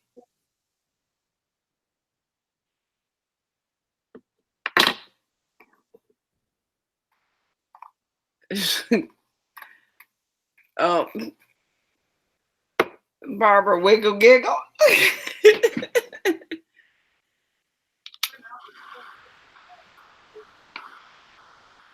Oh, that's a good idea, Victoria. It does help a dry mouth because her medicine is probably giving her a dry throat.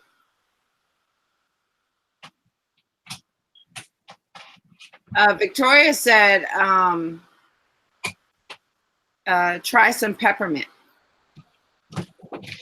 Oh, that's fun. Oh, my rust. I'm so dumb. My rust effects are sitting in the light box because of when I took the picture of the stuff for Canna Bear. Yeah. They're in there. I couldn't find them, remember, a little bit ago? Yeah. Yeah, I do like the rust. That's what I used on that steampunk mailbox was the rust effects. I love it.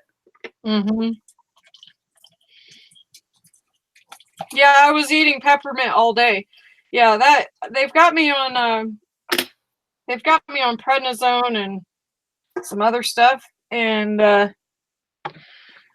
yeah, it's making me very, very, very, very thirsty. And then I keep getting like hot and cold sweats, and I keep like my mind is very foggy and kind of disoriented. It's really weird. So sorry if I seem like I'm off my game, but I'm trying. High in the tree.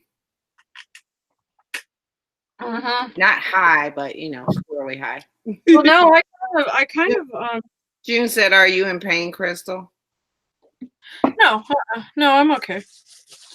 No, they gave me. I have pain pills too. I'm good.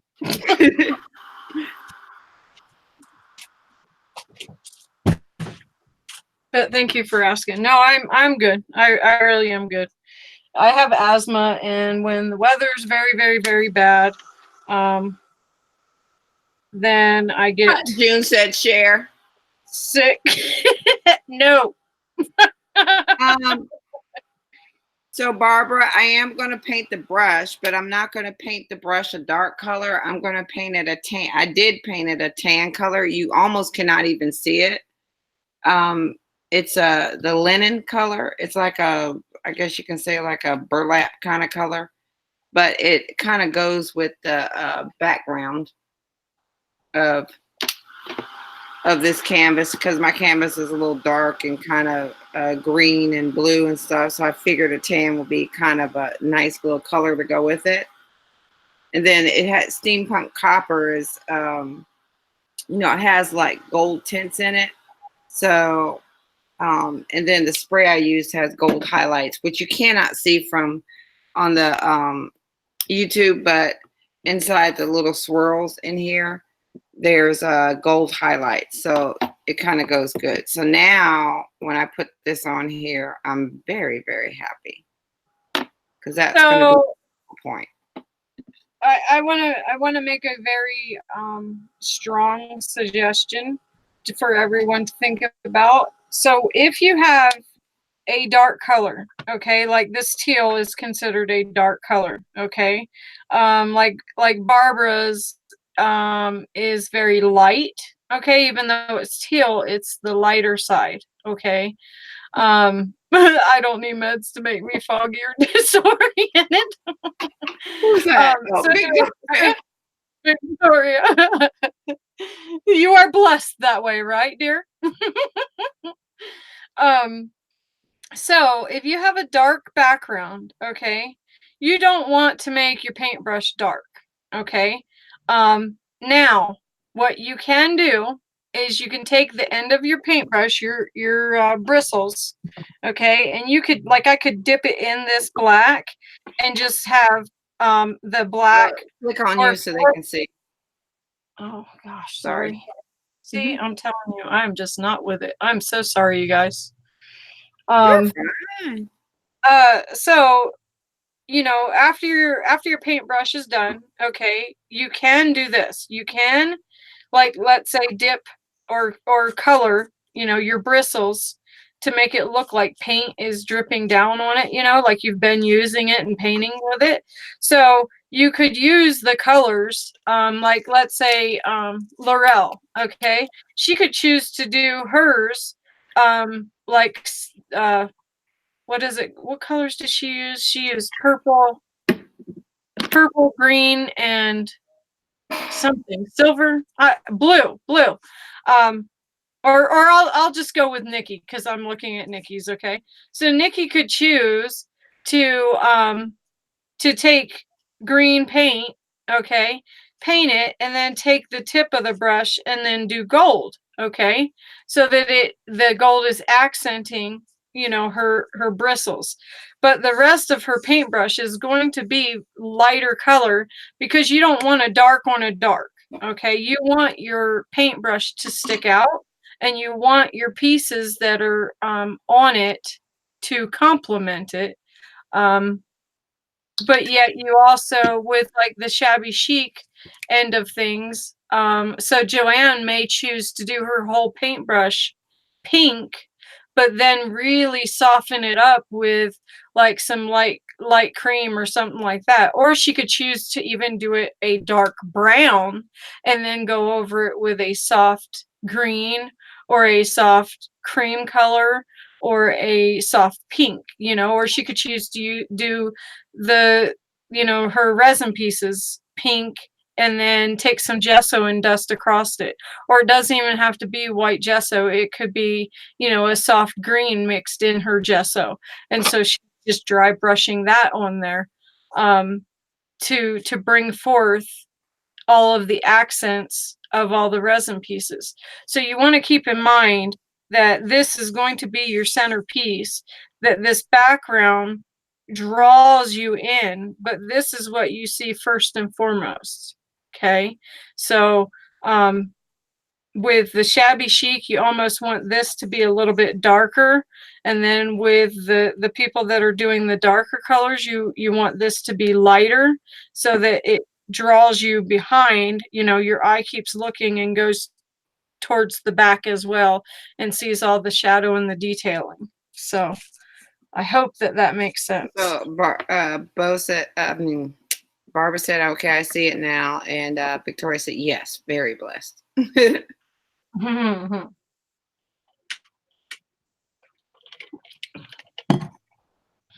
Okay, I'm going to keep drying. I'm going to click on you while you're doing that. And then I'll click back on me when I get ready to do something else. Just coloring resin Mm-hmm. and making the arrangement. And you're coloring with what? I am coloring with impasto paints, a linen color. And you can color with any paints. I just happen to not want the white because I'm doing the steampunk. If I was doing shabby chic, I would keep the white resin, but I wanted to go a little bit darker. So I'm actually doing one layer is going to be the steampunk copper and the wings, and then everything else is still going to be that like linen color, which is pretty much That you can't even tell it's nice. yeah, you can't even tell it's not white. It just gives it that because I was looking at it against this background. I was like, white is not the color for this brush. Oh, it softens it though. That color, it softens it. It's very, very, very nice. Yeah. So, and then now I'm trying to figure out, do I need to do this one with the same color but I think I like that contrast right there because it brings out that heart shape. And then this one needs to be painted because this actually is going to go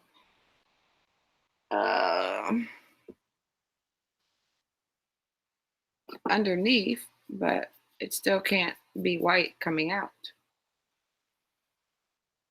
So yeah, if you're doing steampunk or if you're just doing, shabby chic, whatever you decided to do, just make sure that, if the resin just looks too stark on it, you can tone it down with a tan or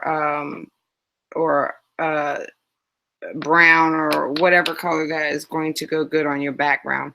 I just tested out some resin to see if it looked right, and it did, so I went with it.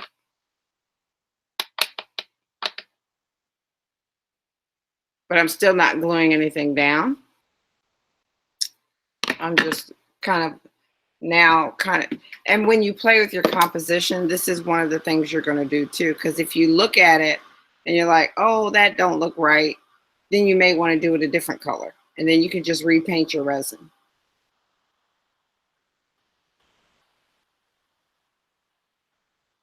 Holly's rat. What? Gosh, are you serious? Oh, okay. Let me come back on again. Oh, you got kicked out? Good grief, yes. Oh my gosh. It's unbelievable. I was like, you've got to be kidding me. Yep. Yeah, it just let me on. Oh my I was sitting here, I was just talking, and I'm like, hello? Yeah, I wonder. I thought you were drying. I wonder why you got quiet. Okay. Yeah, no. So yes, I'm liking the steampunk copper. It is what I thought it would be. Because if I didn't like it, all I had to do is paint it white again, or paint it tan, or whatever color. And then I do like the fact that the heart is a different color. Let me dry this a little bit more. It's a contrasting color because then it stands out a little bit more. This is as far as I got. Kitnet refill. Oh, okay.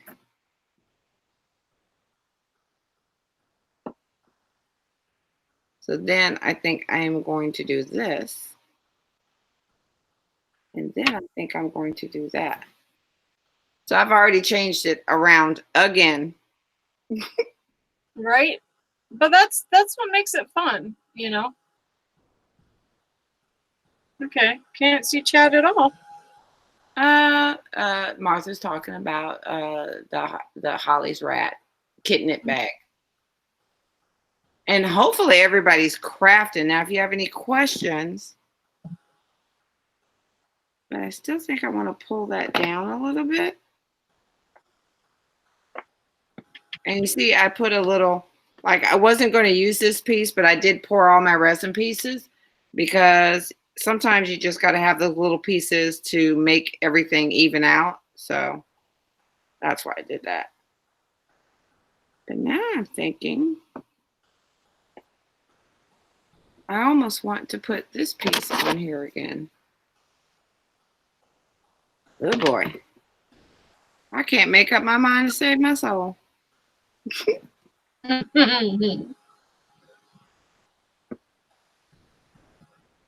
but I can do that in copper. I think I would do that one in copper. And then put this right here.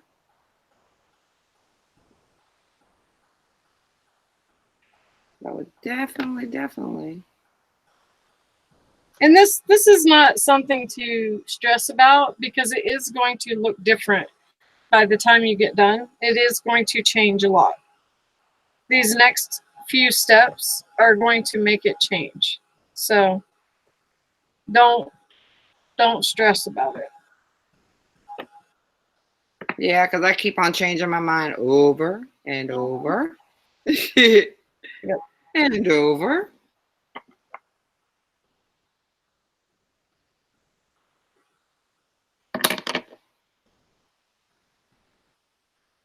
I'm almost thinking I should paint this too. So this is the paint I'm using. It's called it's the Finnabair Art Alchemy Impasto Linen.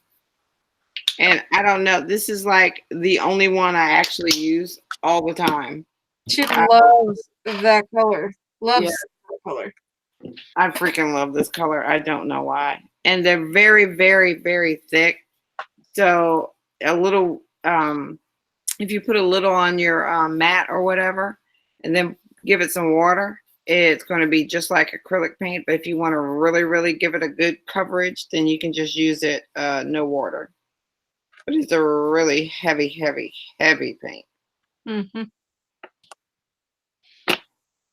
At first, I didn't really like them because they were so heavy. But then after I realized that, wow, you can get so much out of that. You literally could do a spray out of that. You know what I mean? Yep. Depending on what color you want. If you want something more intense than like a Lindy's, you know what I mean? Then you would then you could make a spray out of that, if you want something more like like these dark, what are they? The dark walnut.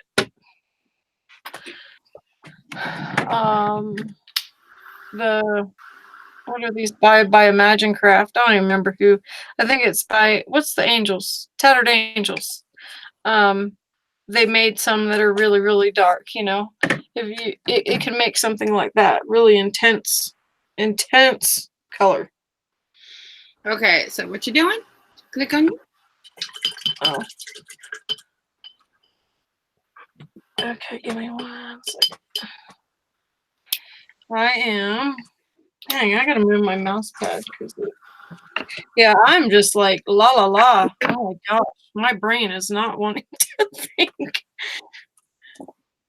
I'm just dropped a couple drops of that color, and now I'm just trying to give just a teeny bit of an accent to go behind the paintbrush, just to draw your eye in a little bit. But I have to be careful because I'm starting to make mud, and I don't want to do that. Did I get booted? No. Oh, I was like, oh my gosh, I just got booted again. You gotta be kidding me. So I'm not gonna water it down too much. I'm not gonna make it move too much because I'm just literally wanting to create a little bit of interest behind the paintbrush. And then I'm gonna lay my paintbrush on there in just a second. And I'm trying to decide if I want to maybe paint my paintbrush. So has everyone done their resin pieces? And so do they know like what composition it is that they're thinking that they want to do with the paintbrushes? Penny had several appointments today. She posted in chat that she wouldn't be here tonight. Yeah, and I actually I had said to her, maybe we should post it in the other one because I just worry. I don't want people offended, if we're being too personal in the one mixed media chat or not, I get worried. But she's doing well. Yeah, she's just resting. She's tired. I mean, Yeah. it's getting out, being out all day. Right. Taking Well, a lot out of you. and Tony had appointments too, and so it was like double whammy for both of them. So, but she was sick like a month ago and couldn't get into the doctor and had all kinds of things going on, and so now she's just getting into the doctor finally for that and other stuff. So yeah, she's a little exhausted.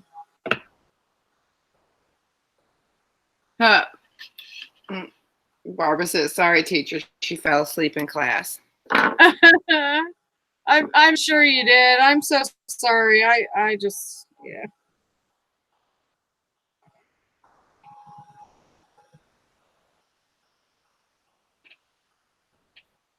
Okay, so I'm drying this.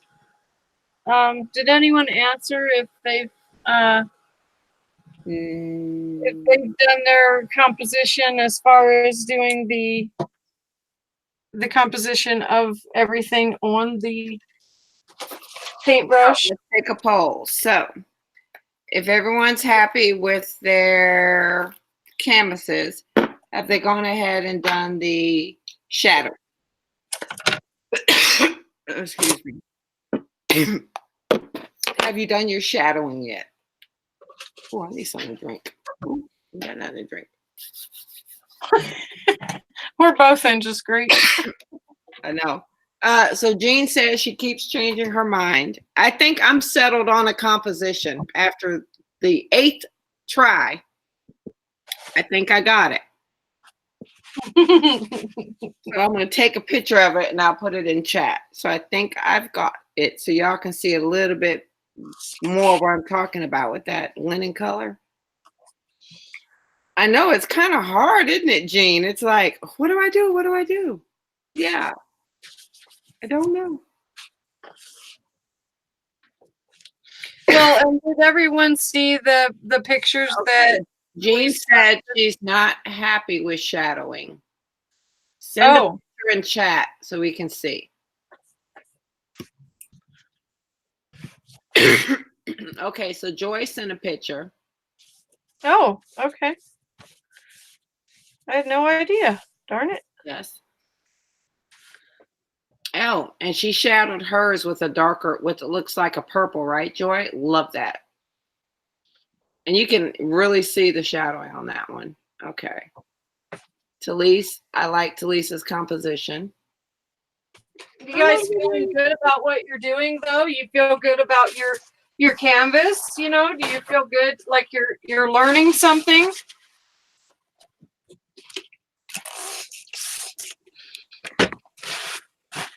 Yeah, I think I'm a little too dark around the edges. You actually can see the variation in dark, but I think I'm going to lighten up that brown or bring it out a little bit more. Who? Me. But, and to do that, all I got to do is actually take a wet paintbrush.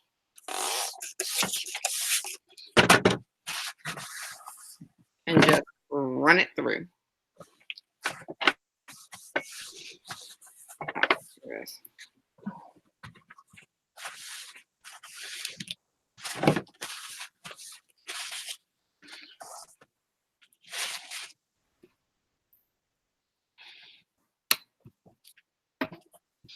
But do you girls feel like where's my phone at? Jesus. I'm not sold. Joy said sort of. What did I miss? I got kicked out because of the storm. She's doing her middle piece, Barbara. Joy said sort of. Joanne said, I'm not sold on the shadowing either. I just don't know if I can do it. Oh, Joanne, you can do it. The shadowing it's just going around the with a darker color, and it really doesn't even have to be that dark of a color. It can be like a brown, and it's just so you can see where the outline of the brush is. And truly, once we kind of really get into adding some of the other decorations and art stones and stuff, you won't even see the shadowing. Right. You're going to see a hint of it. Yeah. So has everyone looked at the pictures that Talise posted in the chat? And if so, go back and look at them now. And now look at this aspect of it. Because see, when you look at things, you're just looking at it as an overall, picture. Actually go in and dissect those pictures and look at what the steps that you've already taken and then the steps that you need to take now. Now you'll be able to see things differently because of this lesson. Okay. So if everybody wants to take a minute and do that, and then that can help you to see that, like, for example, mine looks like a blob. It just looks like a blob. But that's okay. I'm not scared because I know that it's going to be okay once even if I lay the paintbrush on here right now, it looks like a blob. Here, oh, okay, I am clicked on me. It looks like a blob, but it's okay because then when I start doing these things, when I start,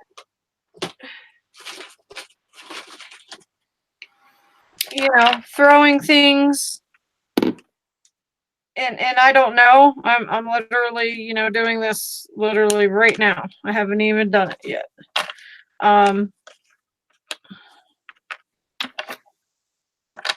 When I start putting all these things on, and then you've also got to think we've got different textures that we're going to put here. We've got the art stones. If you guys have the those little, what are they called? Martha calls them something. These are called glass beads, but they're also called something else. Seed beads. If you have these little seed beads, you can mix them. You can mix the art stones. The art stones are way different than this. Okay. But all of those things are now going to start giving you a way different look. So you see, so now this is covering that up. And then after I get it painted and everything, I can still come in and take my Lindy's or take a watered down paintbrush and touch behind these things and around them, and then, create movement to create more shadowing, more depth, more change. So Crystal, I see the outline of a calico cat. On mine? Yeah, huh? There's the ears. Yeah, you're right.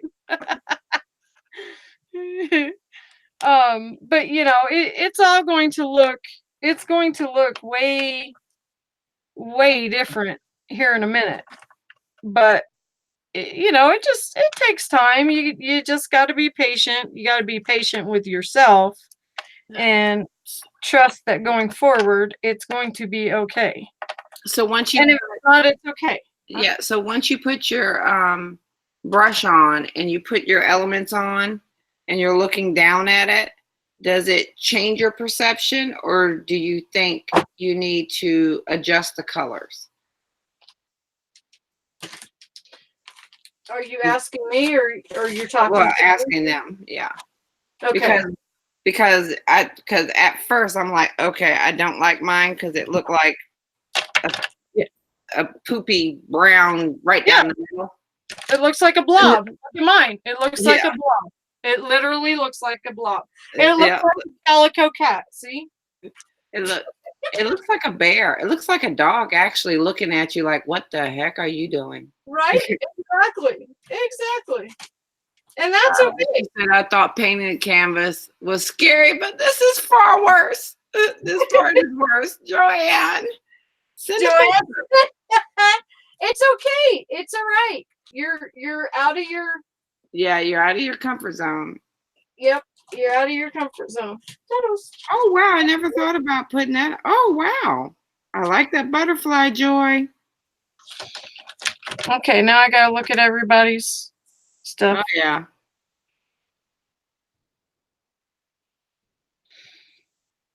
Oh, yeah.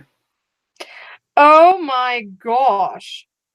Now, and that butterfly, I love that butterfly. Look at Joy go. Look at Talise go. Did Talise shadow behind there?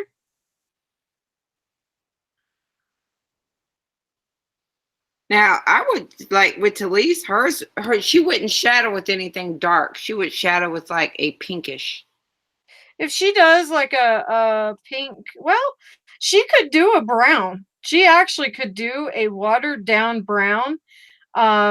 Like if she did right here, okay? If she did right here, oh, if she did right here with the brown, and then if she came down on this side and then did an L right here with the brown, and then here and here she does the like a pink or teal, that would look flippin' awesome. And then even still touch a little bit of brown in there though, to give you some depth. Okay, where Now, but with Joanne, you can take like just that's why I was a little scared too about doing it. I've seen several people do it and they usually do it after the fact. But what you can do is just like I said, if you're using ink or paint, water it down a little bit and just put a little bit on a small brush and then just go around the edge and just lightly put a little shadowing around it. And then step back, take a look. And then if you want to go, if it's not as scary, you can go a little bit more.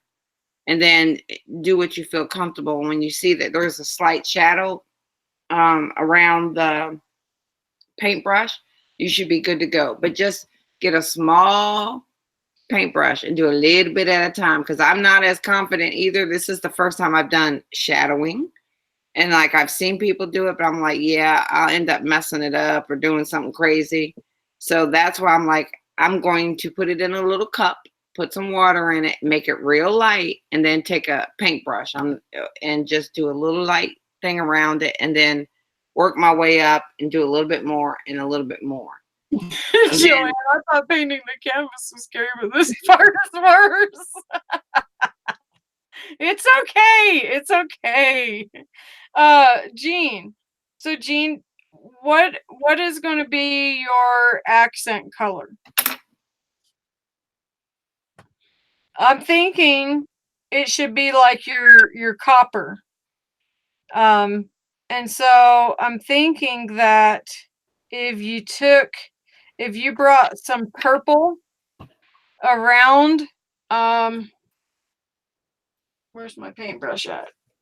Oh, okay. If you brought some of that purple, okay, right here, all right, the dark purple, and then do the same thing as like I was saying with Talise, and then right here, do some of the dark purple, okay, and then come back and do some copper here and just touch, and then do copper here, but then touch into the purple with the copper as well, and then kind of do this type of motion. Hold on.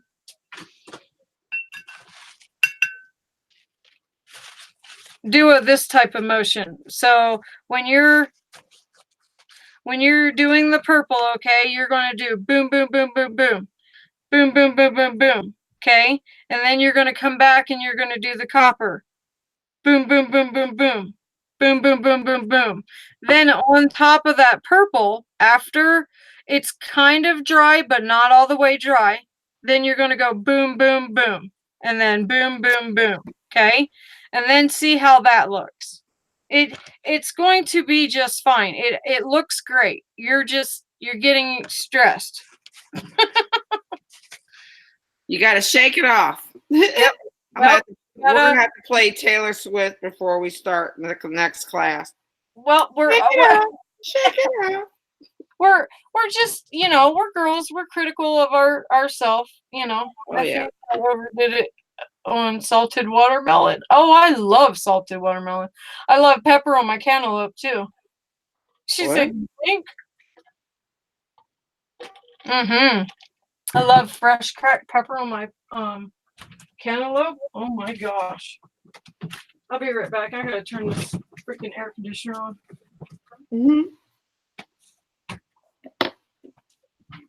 Yeah, but yeah, that's what I was like. I got one big blob down the middle, and yup. The kids are shooting boom boom.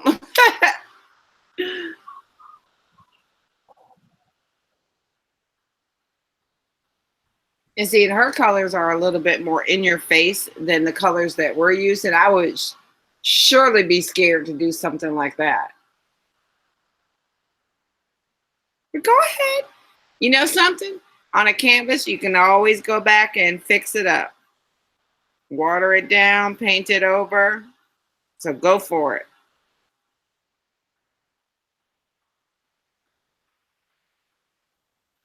Okay, who's painting resin right now? And who's doing composition?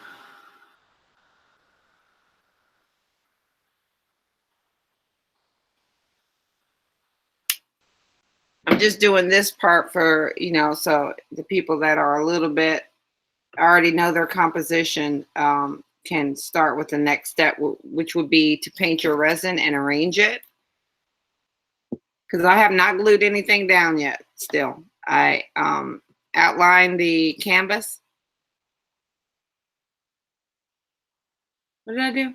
Oh, outlined the paintbrush and painted the resin and the paintbrush. And it's now just sitting here. And I think I am finally happy with this composition, I think. So Talise is painting. Why copper? Oh, she went to go get turn on the air conditioner, so I will let her know you asked that question when you get back, Jean. I had to bring like 5 bones up here because this dog is oh my God, he's a terror. Fighting at everything. I got kicked out again. Did you? Yep. Oh my gosh. So Jean asked question, why copper? Joanne. I was just going to that. Go ahead. Shooting boom boom. I just went to that because I know she likes that color. But remember I asked what's going to be your accent color. So what's going to be your accent color then?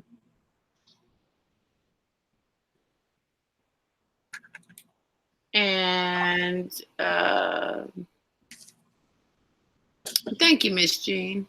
And Joanne, yes, well, let's put it this way. If you have a thick paint like the impasto paints, you would not have to gesso it. If you do not have thick paint, then yes, I would suggest gessoing the resin first. Either a transparent, clear, or white gesso, or if you decided that you wanted black, darker colors, then you can gesso it black. But yes, I would definitely gesso it first and then go over it with the paint that you actually want it to be. Talise said, Crystal, what did you tell me to do? Question. Okay, she gets an F. You don't listen. Delise says she had drama in the house. And Jean said, good Oh, question, Crystal laughing. I don't know yet. I love copper. I know. That's why I said it. I might know you a little bit there, Miss Jean. Yeah, and y'all have noticed on my piece, it's the same thing as Crystal's with the brown going down the middle and the green and the blues going out of the sides. So it's literally the same thing. It's just that her colors are more vivid than mine. So yeah, I think y'all are a little bit more scared.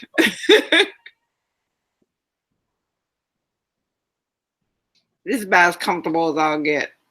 I did it another color. I was like, nope. But what's funny though is when I was pulling up some of the color, and it was a pink color. It was like a salmon coral. It was like a coral color. You can still tell that there's a little bit of coral underneath of it because I tried to kind of get most of it up as possible. But then I'm like, you know something? I'll just go over that piece with brown. But yeah, it looked like poopy cock. I haven't heard that word in so long. Okay, Talise. All right, I'm letting dogs out. I'll be right back. Okay. While you go over everybody. Yeah, everybody take pictures of what you're doing and send it in the chat, and then we can talk about it because we don't want you going out of this class being scared to go forward with your composition and gluing it down and stuff like that. Right. Oh, Jean said this is it's her first. So yes, she's a little confused. She needs the ABCs. That's okay. She's going to love it. Just trust yourself and you will be fine. So Joy said, question, what color should I do for resin? Oh, that's a great question, actually. So you had white resin.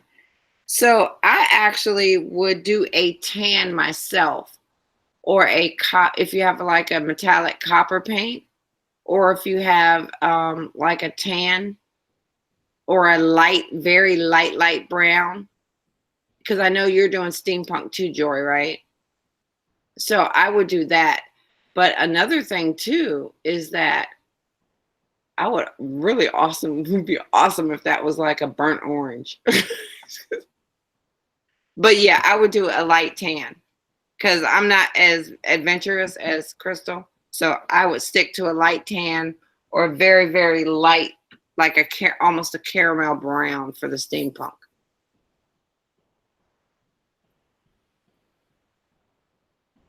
And take one piece. Okay, and this is what I did. I took one piece of resin and I colored it the color I wanted it, and I didn't like it. So then I switched over to the linen, and I like that one. So I knew there's one piece of resin I definitely wasn't going to use in this, and that was the key. And because I was going to use it as a lift piece underneath another piece. So go ahead and color that resin and then put it on the paintbrush and then see how that color complements your background. And then if it doesn't, then you can tone or change the color by either lightening it with white or darkening it with a gray or a black. And that's how you're going to get to what you want to do. So try that, Joy, and then let me know. Or take a picture of her and put it in there and let me know.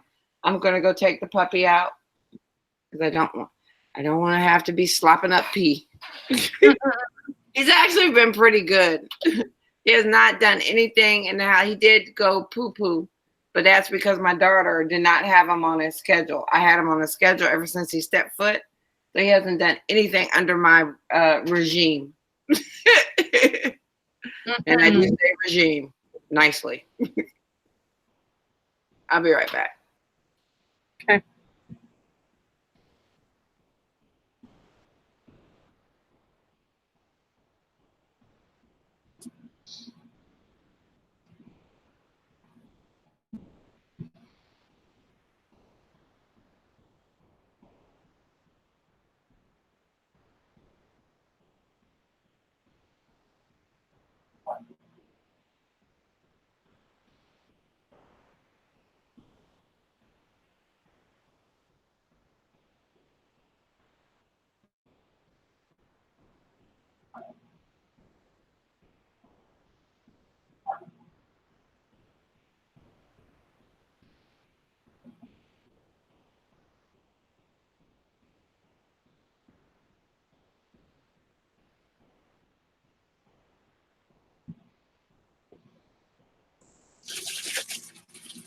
Okay. So I just answered Talise. Talise, did you understand that? See, I wish it was I wish that it was a live class where we could just communicate. You know how nice that would be?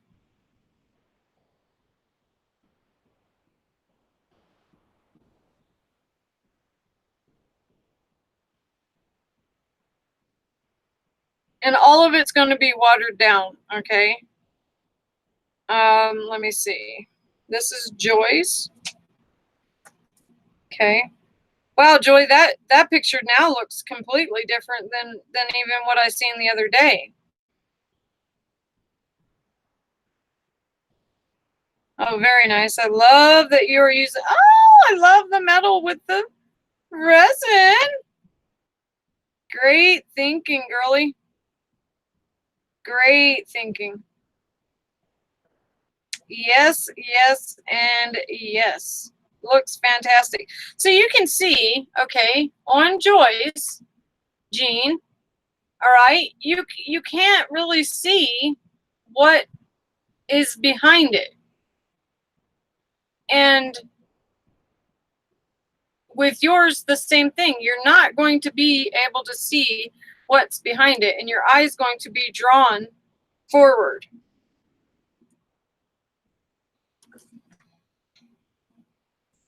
And so with mine, I think I'm going to go even out further out of my comfort zone. I'm really, really, really thinking this. And I think I'm going to actually make this purple. And that is not my normal cup of tea, but I think that I'm actually going to make this purple. And then I'm going to highlight it, and then I'll accent. So, yeah, I mean, all we can do is go forward and just try and see what it looks like, see how it ends up. There really is no right or wrong.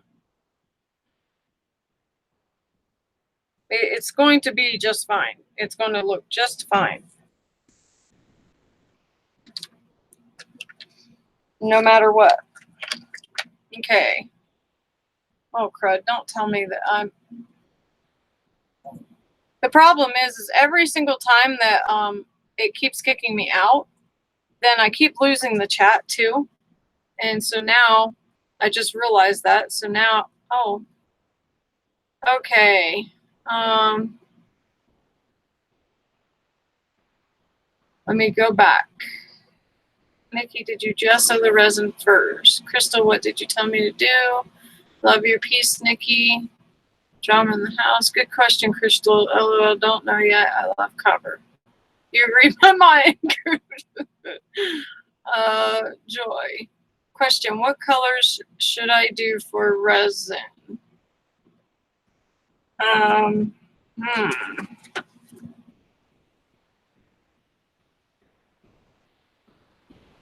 that was Joy.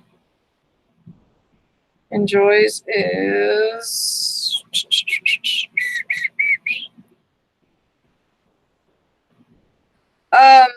Okay. So, if you're really, really, really wanting to make it like be really striking, I would do like a coppery, orangey, you know, like a coral or something like that. Okay. And then you could come in with some silver, and I don't know if you have any of the wax, but you could come in with some silver and touch, you know, different spots. You could also come in with purple, and it would be amazing as well. Or even just you know, turquoise. You know, do the like coral orangey color.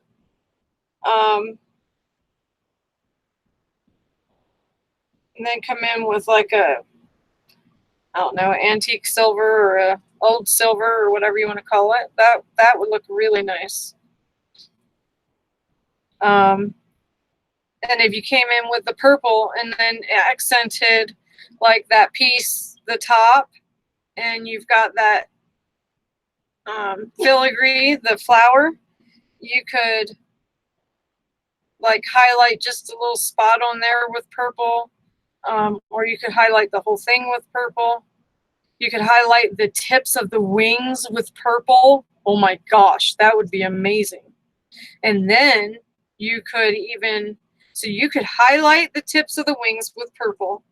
And then you could even like do the two wings, so the top one and the bottom one with the purple. And then you could do the center one with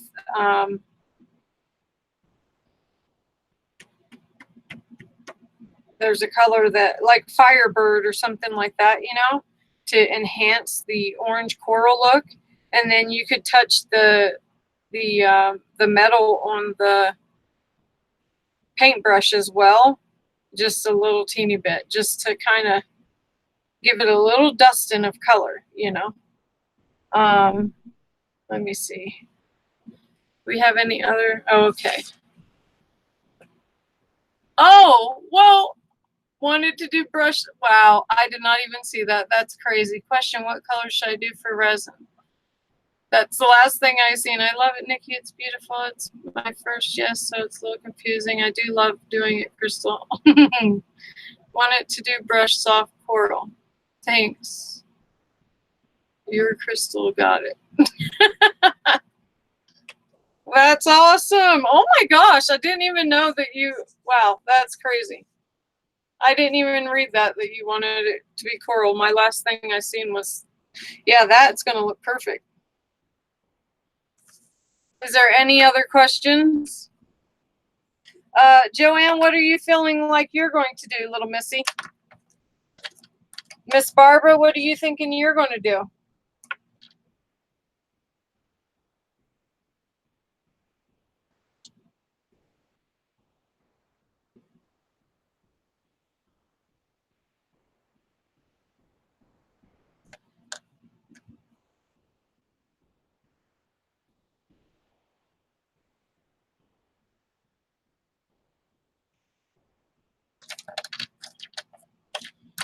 Okay.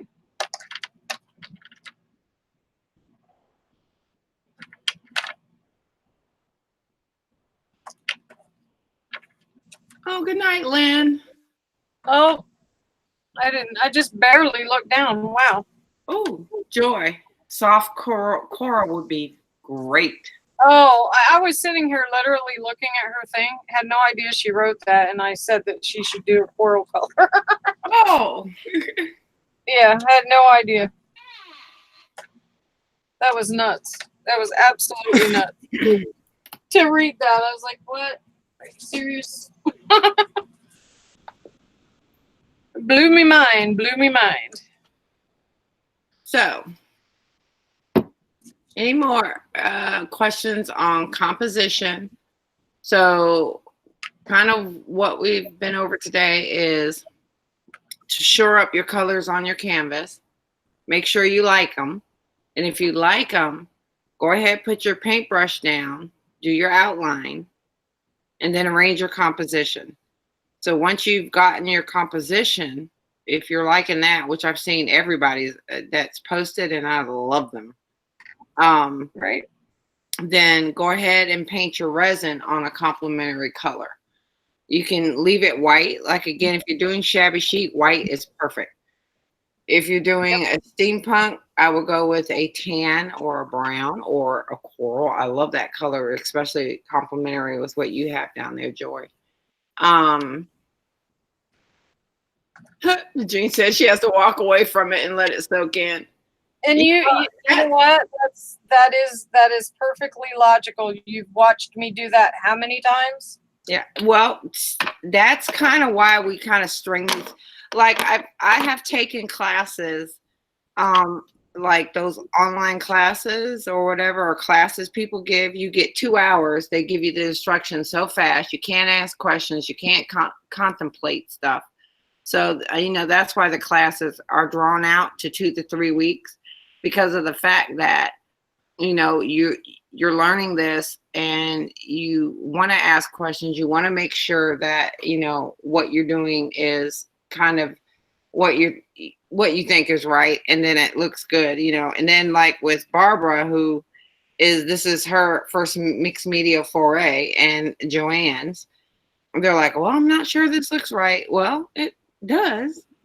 You have to you gotta kind of let go. And that was my problem with mixed media, is I was so OCD about it. Yep. I could not let it go. She And could not get to that second layer forever. Yeah, it took me about 6-7 months. Yep. And that's kind of that's why I thought the intermediate would be really, because you have to get to where, okay, I got to create a little depth. I got to create, my focal point of, that's where I was getting all discombobulated. So it will be fine. You will be just fine. You honestly will. You just you do have to let go. Okay. So, Yep. Jean said me too. And Barbara says she used copper in place of the brown on the canvas. Now that's going to be, Talise posted pic. Oh. There you go. Well, and that's why we go so. That's why we go so slow. Do you like it, Talise? Yep, that's exactly what you need to see, and that outlines it. And surprising enough, once you start putting all the elements and stuff on it, you won't even see half of that outline. You'll see touches of it. Come on. The dog's not used to being upstairs. He's like, I don't know what to do up here. There's no bowls. So, and then if you want to leave your paintbrush that color, then you can go ahead and adhere it down. I think, right? Mm-hmm. Yep. So once you got that outline and you're good with it, go ahead and adhere your brush down, and then start arranging your resin pieces, or like Joanne said, she just has house pieces or embellishments on your canvas. And then because let me tell you what, if we didn't do it this way, you guys think you're having anxiety now? If we did not do it the way that we just did, which is remove the paintbrush off, imagine if you did all of that work to that paintbrush, and then you were to go behind, you had to spray behind it from the side to create depth. That would be a freaking mess on my part. Yep. And then you're watching it run, and you're watching it, pull up and create muddy colors and stuff like that right there next to your what once was a beautiful canvas has now became, muddy, and you're like, oh my gosh, I've ruined it, So see, that is why. That is exactly why. That's why we're taking all these little baby steps, is so that, just like a baby, you learn to walk. That's exactly what every single one of us are doing here. Is we're just learning to walk together. We're holding hands together. And we're putting bumper guards around you so that, you don't fall and hurt yourself too hard. Instead, you learn to trust your legs, So Laurel said, I'm laying here, my eyebrows getting done, trying to envision everyone's canvases, what they look like. Oh, Laurel, they are gorgeous. And you are going to have a purple fit over Joy's.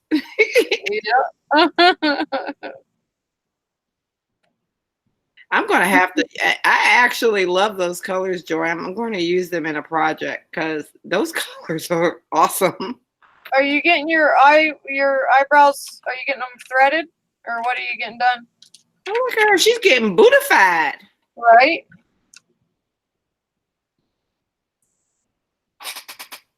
Just curious. Why does every dog come sit behind my chair and lay down? I have 2 dogs behind me now. Because you are the master. Serious. So, You and are the also, if you plan on using, because I just now decided I'm going to use a metal piece. So, if you're using, Joy's past you. She's using metal pieces. Have you seen? oh, Yeah. Look at her canvas now. wait a minute, hold on. Yeah. So I have to color my resin piece. I mean, my metal pieces now. Oh, it's not showing up. Oh, really? Oh, yeah. No, I saw Joyce. Oh. Yeah, you if you want to color your metal pieces too, Joy, or anyone, they cover and paint really well. You can gesso them first and then give them a coat. You can also, this is what I'm actually thinking of doing. Oh, I'm so glad, Joy. Oh, that makes me so happy because I've really felt like tonight has been a flop. So that makes me feel so much better because I was so excited for today. And then with all the stuff going on with the internet and everything, I'm just like, oh my gosh. So I am, and then me being on medication I am just out of it. And so thank you very much. I'm so glad. Hi, Dustin. But I'm even thinking about crackling my paintbrush handle. So you can even do that too. So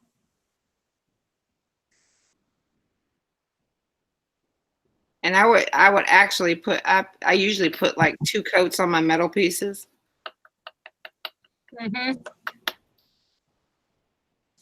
If you have a thin acrylic paint, if you have a thick acrylic paint, I still would put 2 coats. I'm so happy that you like the class. That's fantastic.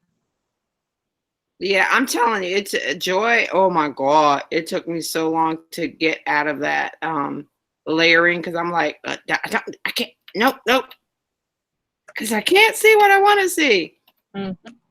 But it's just a matter of playing around with the resin pieces and not to try to be selling anything, but the more mold you get, and you can do alley molds, whatever, because sometimes they're a little bit cheaper option when you're first starting out, as I learned. But I do love the Stamperia because they are at a lower cost, but you're getting the same type of molds, and they're actually nice and thicker molds, so you can see those layers or see what it's trying to do. Mm-hmm. And you don't always have to pour it thick, mind you.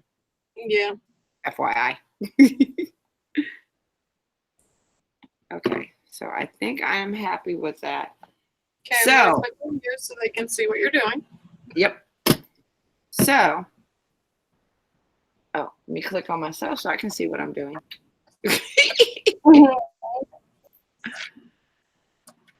I am like, everything looks cockeyed today.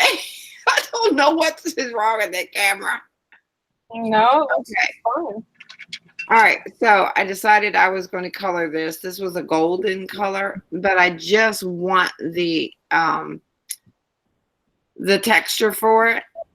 And then I'm taking this big one. This is the one that I actually cut off. So don't be afraid, and I think she's already told you, don't be afraid to cut it off. If you don't like this swirl here, cut it off. I did too.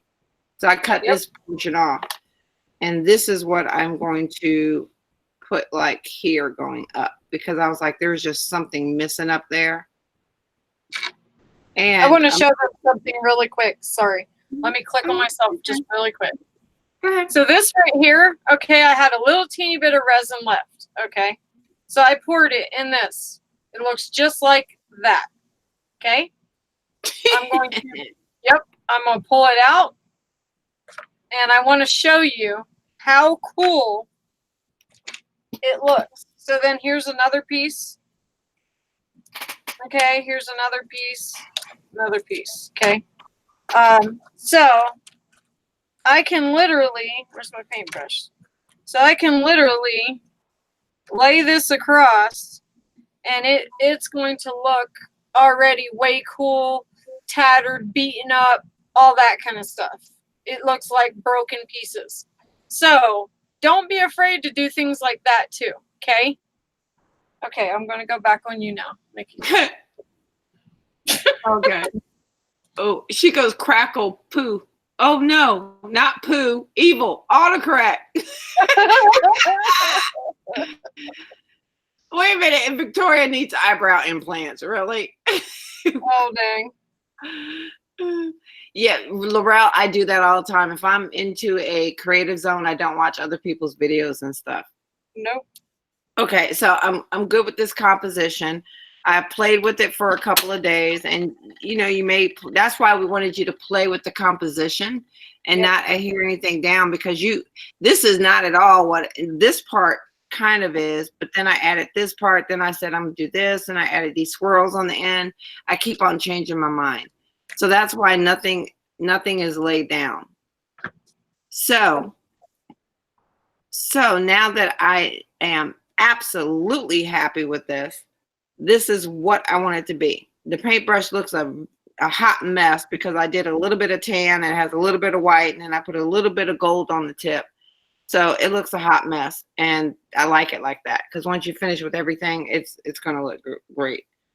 So, and then when I did my little practice resin piece, which is underneath here, I like the way the tan looked, but I didn't want the whole thing to be all tan because then I have no depth or color in it. So that's why I did this portion copper and then this tan, and then it's going to have that red copper at the end. So yeah, I mean, this is not even the other part. So I'm kind of trying to think 2 steps ahead.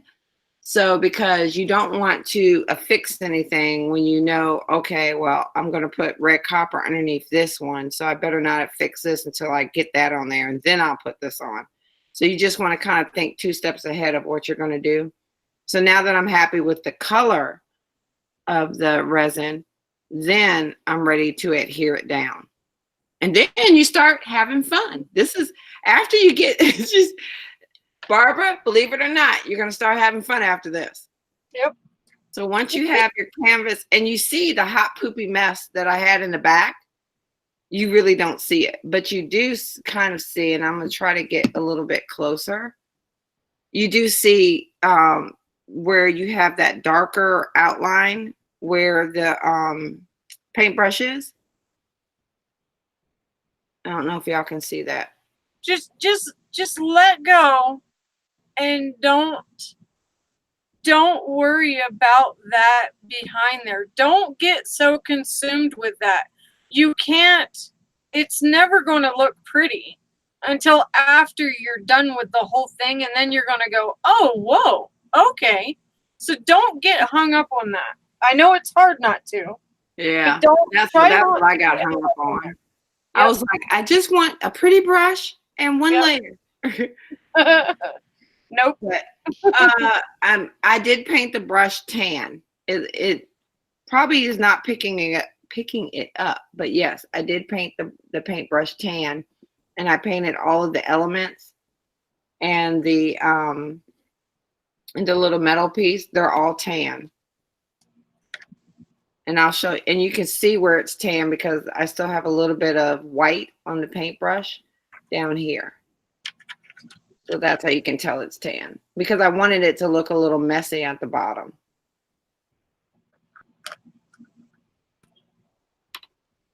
Okay, so Victoria says she sees it. So I'm happy with this. Now, I don't know what everybody's, what they have in their craft room, but you can add a fix. And this is what I always was scared to do. And I'm not scared anymore. I've been watching videos. So this is the 3D matte gel. You can get matte gel from Michaels. We have this in the store. And it's great for adhering stuff down. If you don't have a hot glue gun, I'm using both actually. And or if you have used to affix resin in the past, that's why I like painting it, because it really affixes very well with the paint on. as well. But if you have a matte medium, matte gel, or any type of that, if you want something that's going to hang and you want it to glue down and you're scared of the glue gun that it may not stay glued, then you can actually use both. You can put the matte gel or the medium or whatever underneath, and then put a couple of dots of glue to get it to stick. And then once the entire thing is dried overnight, then it's going to be permanent as all get out. And it's more concerning for like people in damp areas. Humid areas, yeah. Humid, damp areas. Like I live in a humid area, so I definitely use both. And if you're selling it, and this is a thing, and I've heard people say, if you're selling it, make sure you do use both. Or either the what's my favorite glue stick? Gorilla Glue Stick. Oh my God. Use what that. I'm using right now. Yeah, you Gorilla Glue Stick, use that. It ain't coming apart at all. So that's what I'm going to do. I'm going to use both. And this is actually the first time I've actually used this. So, and it doesn't fully dry, but it will adhere, and it clears matte. It dries matte. It clears matte. It dries clear. So you don't see it afterwards. So you may see a little bit bubbling up out of the sides. Well, it dries clear, and after about 15 hours, 12 hours, I don't know. So and matte means so it's not shiny. It doesn't have a glossy, shiny appearance afterwards, if that helps. Yeah. Some people don't know that, so that's why I thought I'd share that. Yeah.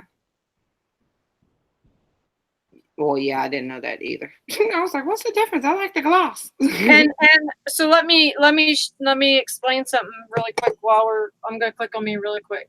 So what's nice is Finn, she thought ahead of time, okay, for people. So on any of the Prima Art Basic products, okay, you can see if this is dark blue, okay, then that means that it's going to be glossy. If it is this light purple, okay, then that means that it's going to be matte, okay? So you never have to question. So if you're looking down in your drawer, you're like, oh, okay, I just need to grab this one because this one's matte. The light purple is the matte color. The dark blue is going to be glossy, okay? So that means it dries shiny. So anyway, I'll click back on you. So what I usually do. That looks great, Nikki. It really does. This is actually, y'all are seeing it for the first time. This is the first time I've gone 1, 2, 3, 4 layers. I've always wanted to do a paintbrush, but like, I can't do that. Oh. And you can get sloppy with okay. So I was cringing. I was watching this little UK lady and people on the channel, and they were getting all just slapping that gel on there and putting it in there. And I was like, ooh, because I'm OCD. So then I put a little glue dot here. But I'm a little OCD, and I was like, oh no, they didn't. They're gonna see that all coming out the sides and stuff. Well, you know something?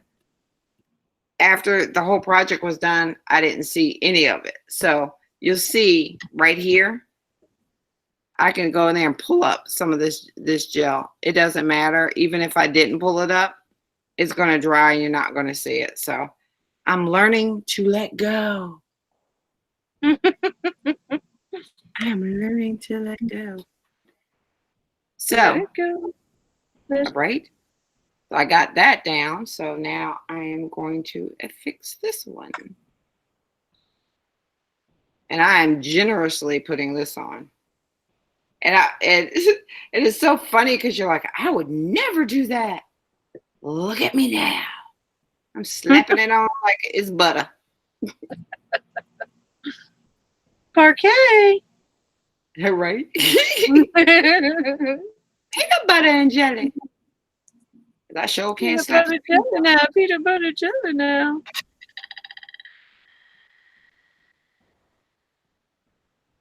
Okay, so I'm going to put that right there.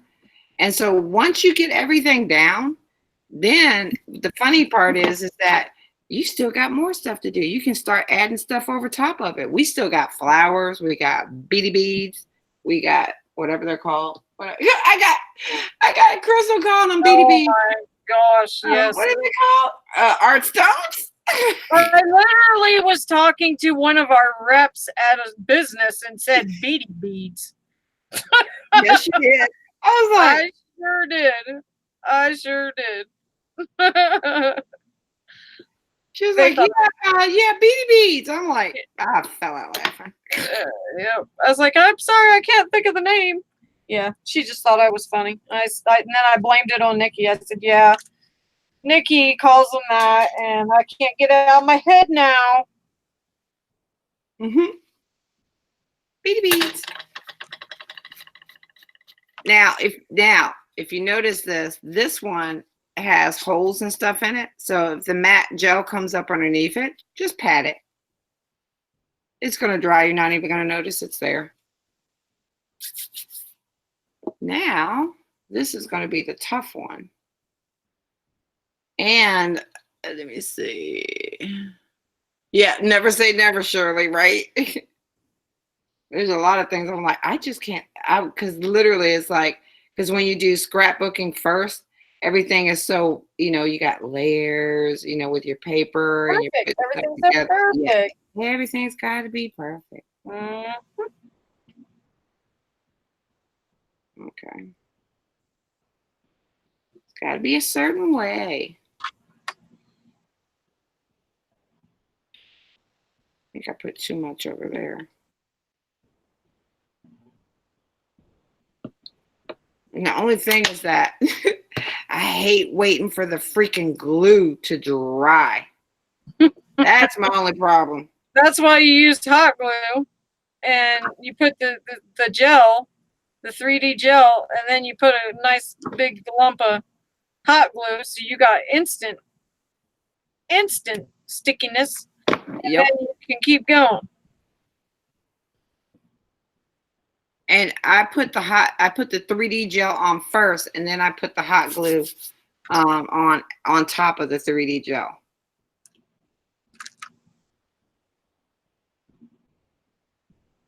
Okay, who's that hearing? Right. Oh, Barbara said, right, Shirley, because most time it will bite you in the behind. Never say, yeah, right. Never say never.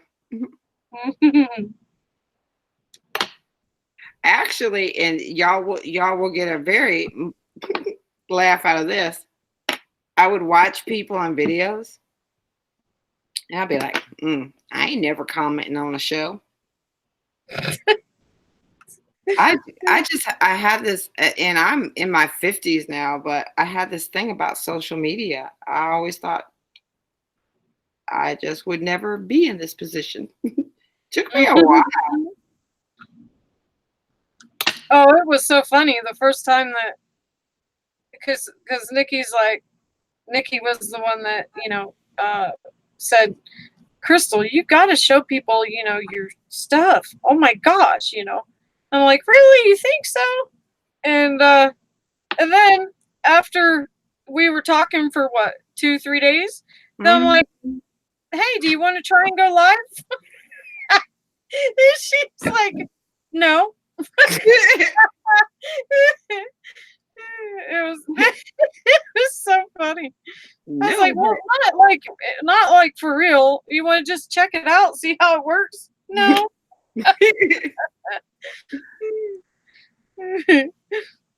I wasn't having none of that. Okay, I think this is how it should go. I actually really wanted to put the wings on the outside, coming up like Talise did, but it just didn't work out. Okay, that one. But my OCD is still telling me this is a little off. There we go. I still have a little bit of OCD-ness in me. Still got a little bit in her. A little bit. We ain't cured it all the way. I did it the wrong way.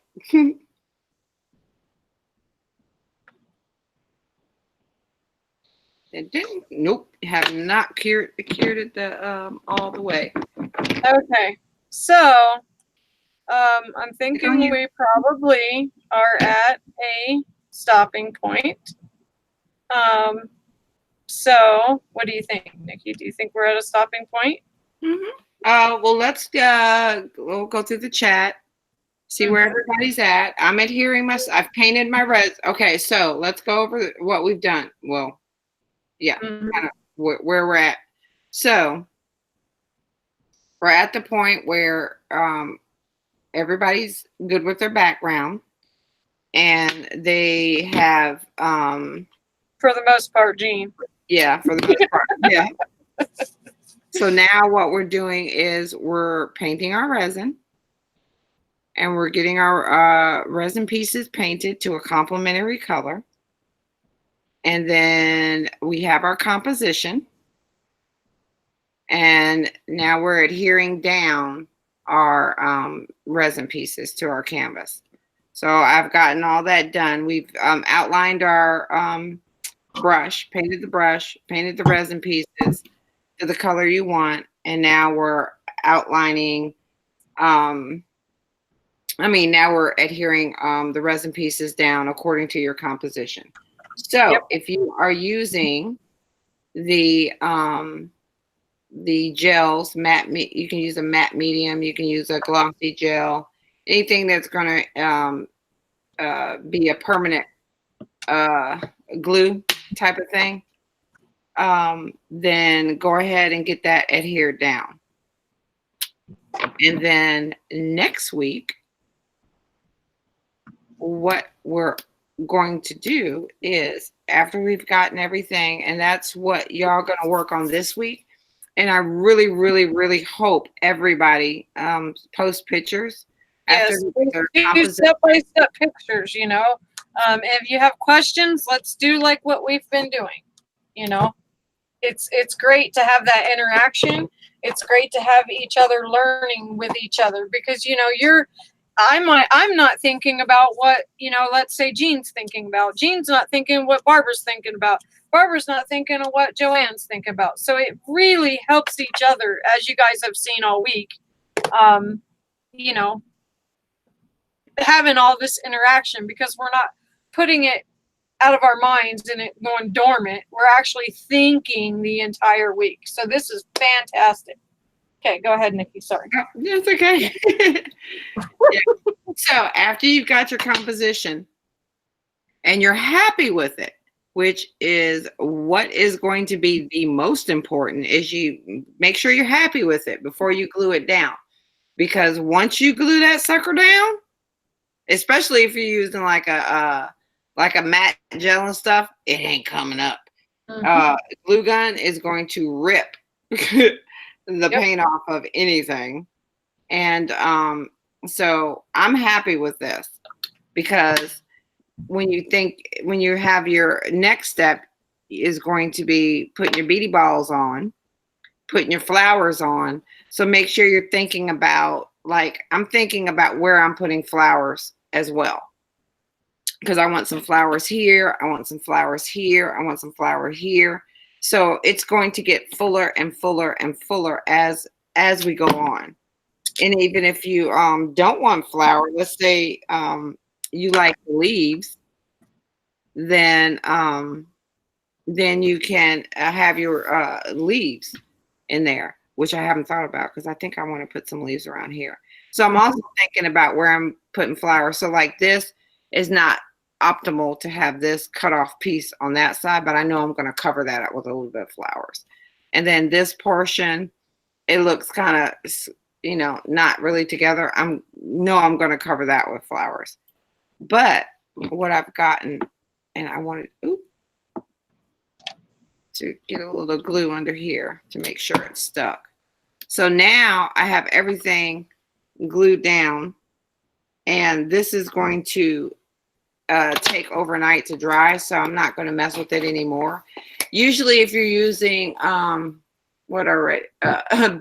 I call them beady balls. They're it's the mini art stones. It's the mini art stones. I keep, because I'm like, do I have to say mini art stones, bitty balls? It sounds better. Yeah, bitty balls. It just rolls off your tongue.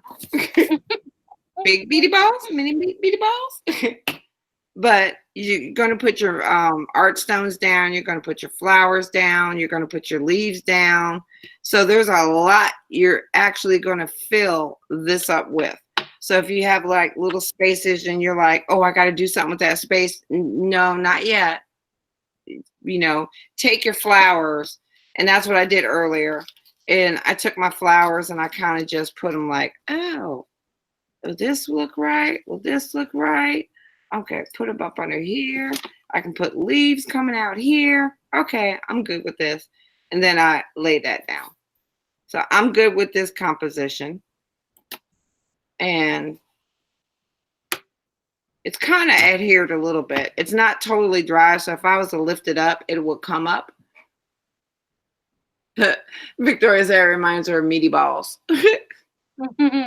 So it's stuck, but it ain't stuck, if you know what I mean. So it's not totally dry. Once this dries, oh my gosh, it's going to be tight as a thing. And then I think I have a little gap in here. I think I'm gonna have some leaves coming up out of there too. And I still might brush this thing. So, and then the funny thing is, once you got everything glued down, then you're going to start thinking of other things you can put on it. Like, oh, I can put a pearl here. I can put a jewel here. I can put this there. So you'll start thinking of other things that you're going to put on the canvas. So this is literally like what, stage number 2, 3, stage number, yeah. So Laurel said, thank you for awesome live. I'll rewatch while working on mine. Yeah, the beginning might be a little rough. Yeah. Laurel, you can go back and re-laugh at us all over again.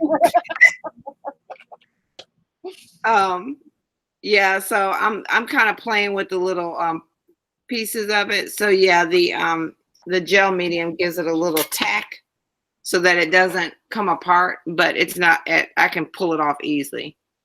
So then before you actually glue it down, just take a picture of it and look at it. That's what I usually do, or send it in chat or do whatever. And then if you're not happy with the color or the way it looks, it's easily repaintable. If ask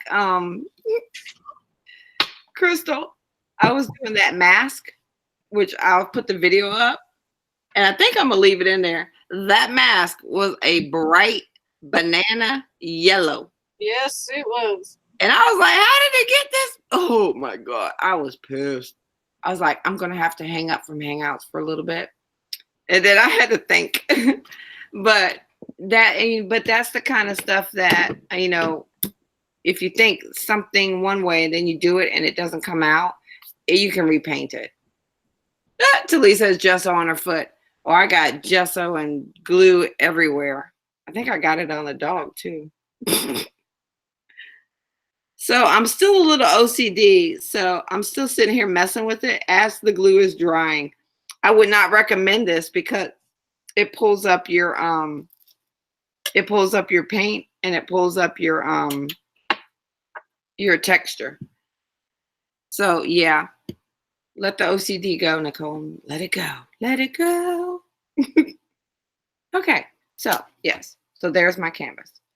And as you see, my big brown stain down the middle, you can hardly even see that. All you see is the edges of it right now, right? So everybody that has like, yeah, Joyce, on your phone. Sorry, I had a phone call. Oh, you can. So everybody that was kind of worried about what was in the middle, you can see that once you start putting things on the canvas, and I'm just going to cut off a couple of flowers because I just want y'all to see that once you start putting the flowers and everything on, you're going to even cover that up even more. So you're not even going to see hardly any of it except for the outer edge. but the outer edge is going to give you that little shadow effect. Hold on, let me see if I can get it to where. Excuse me. Nikki, I've got to be somewhere at 9 o'clock. I didn't realize what time it is. Yeah. So as long as we can be off of here in like 4 minutes. Oh yeah.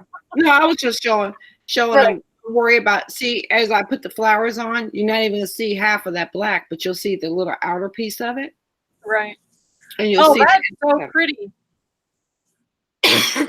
So, and you can see what she's talking about depth, because then you can see the darker areas down there, and then Yep. it goes out to the lighter areas, but you don't hardly see any of that big dark brown I had in the middle.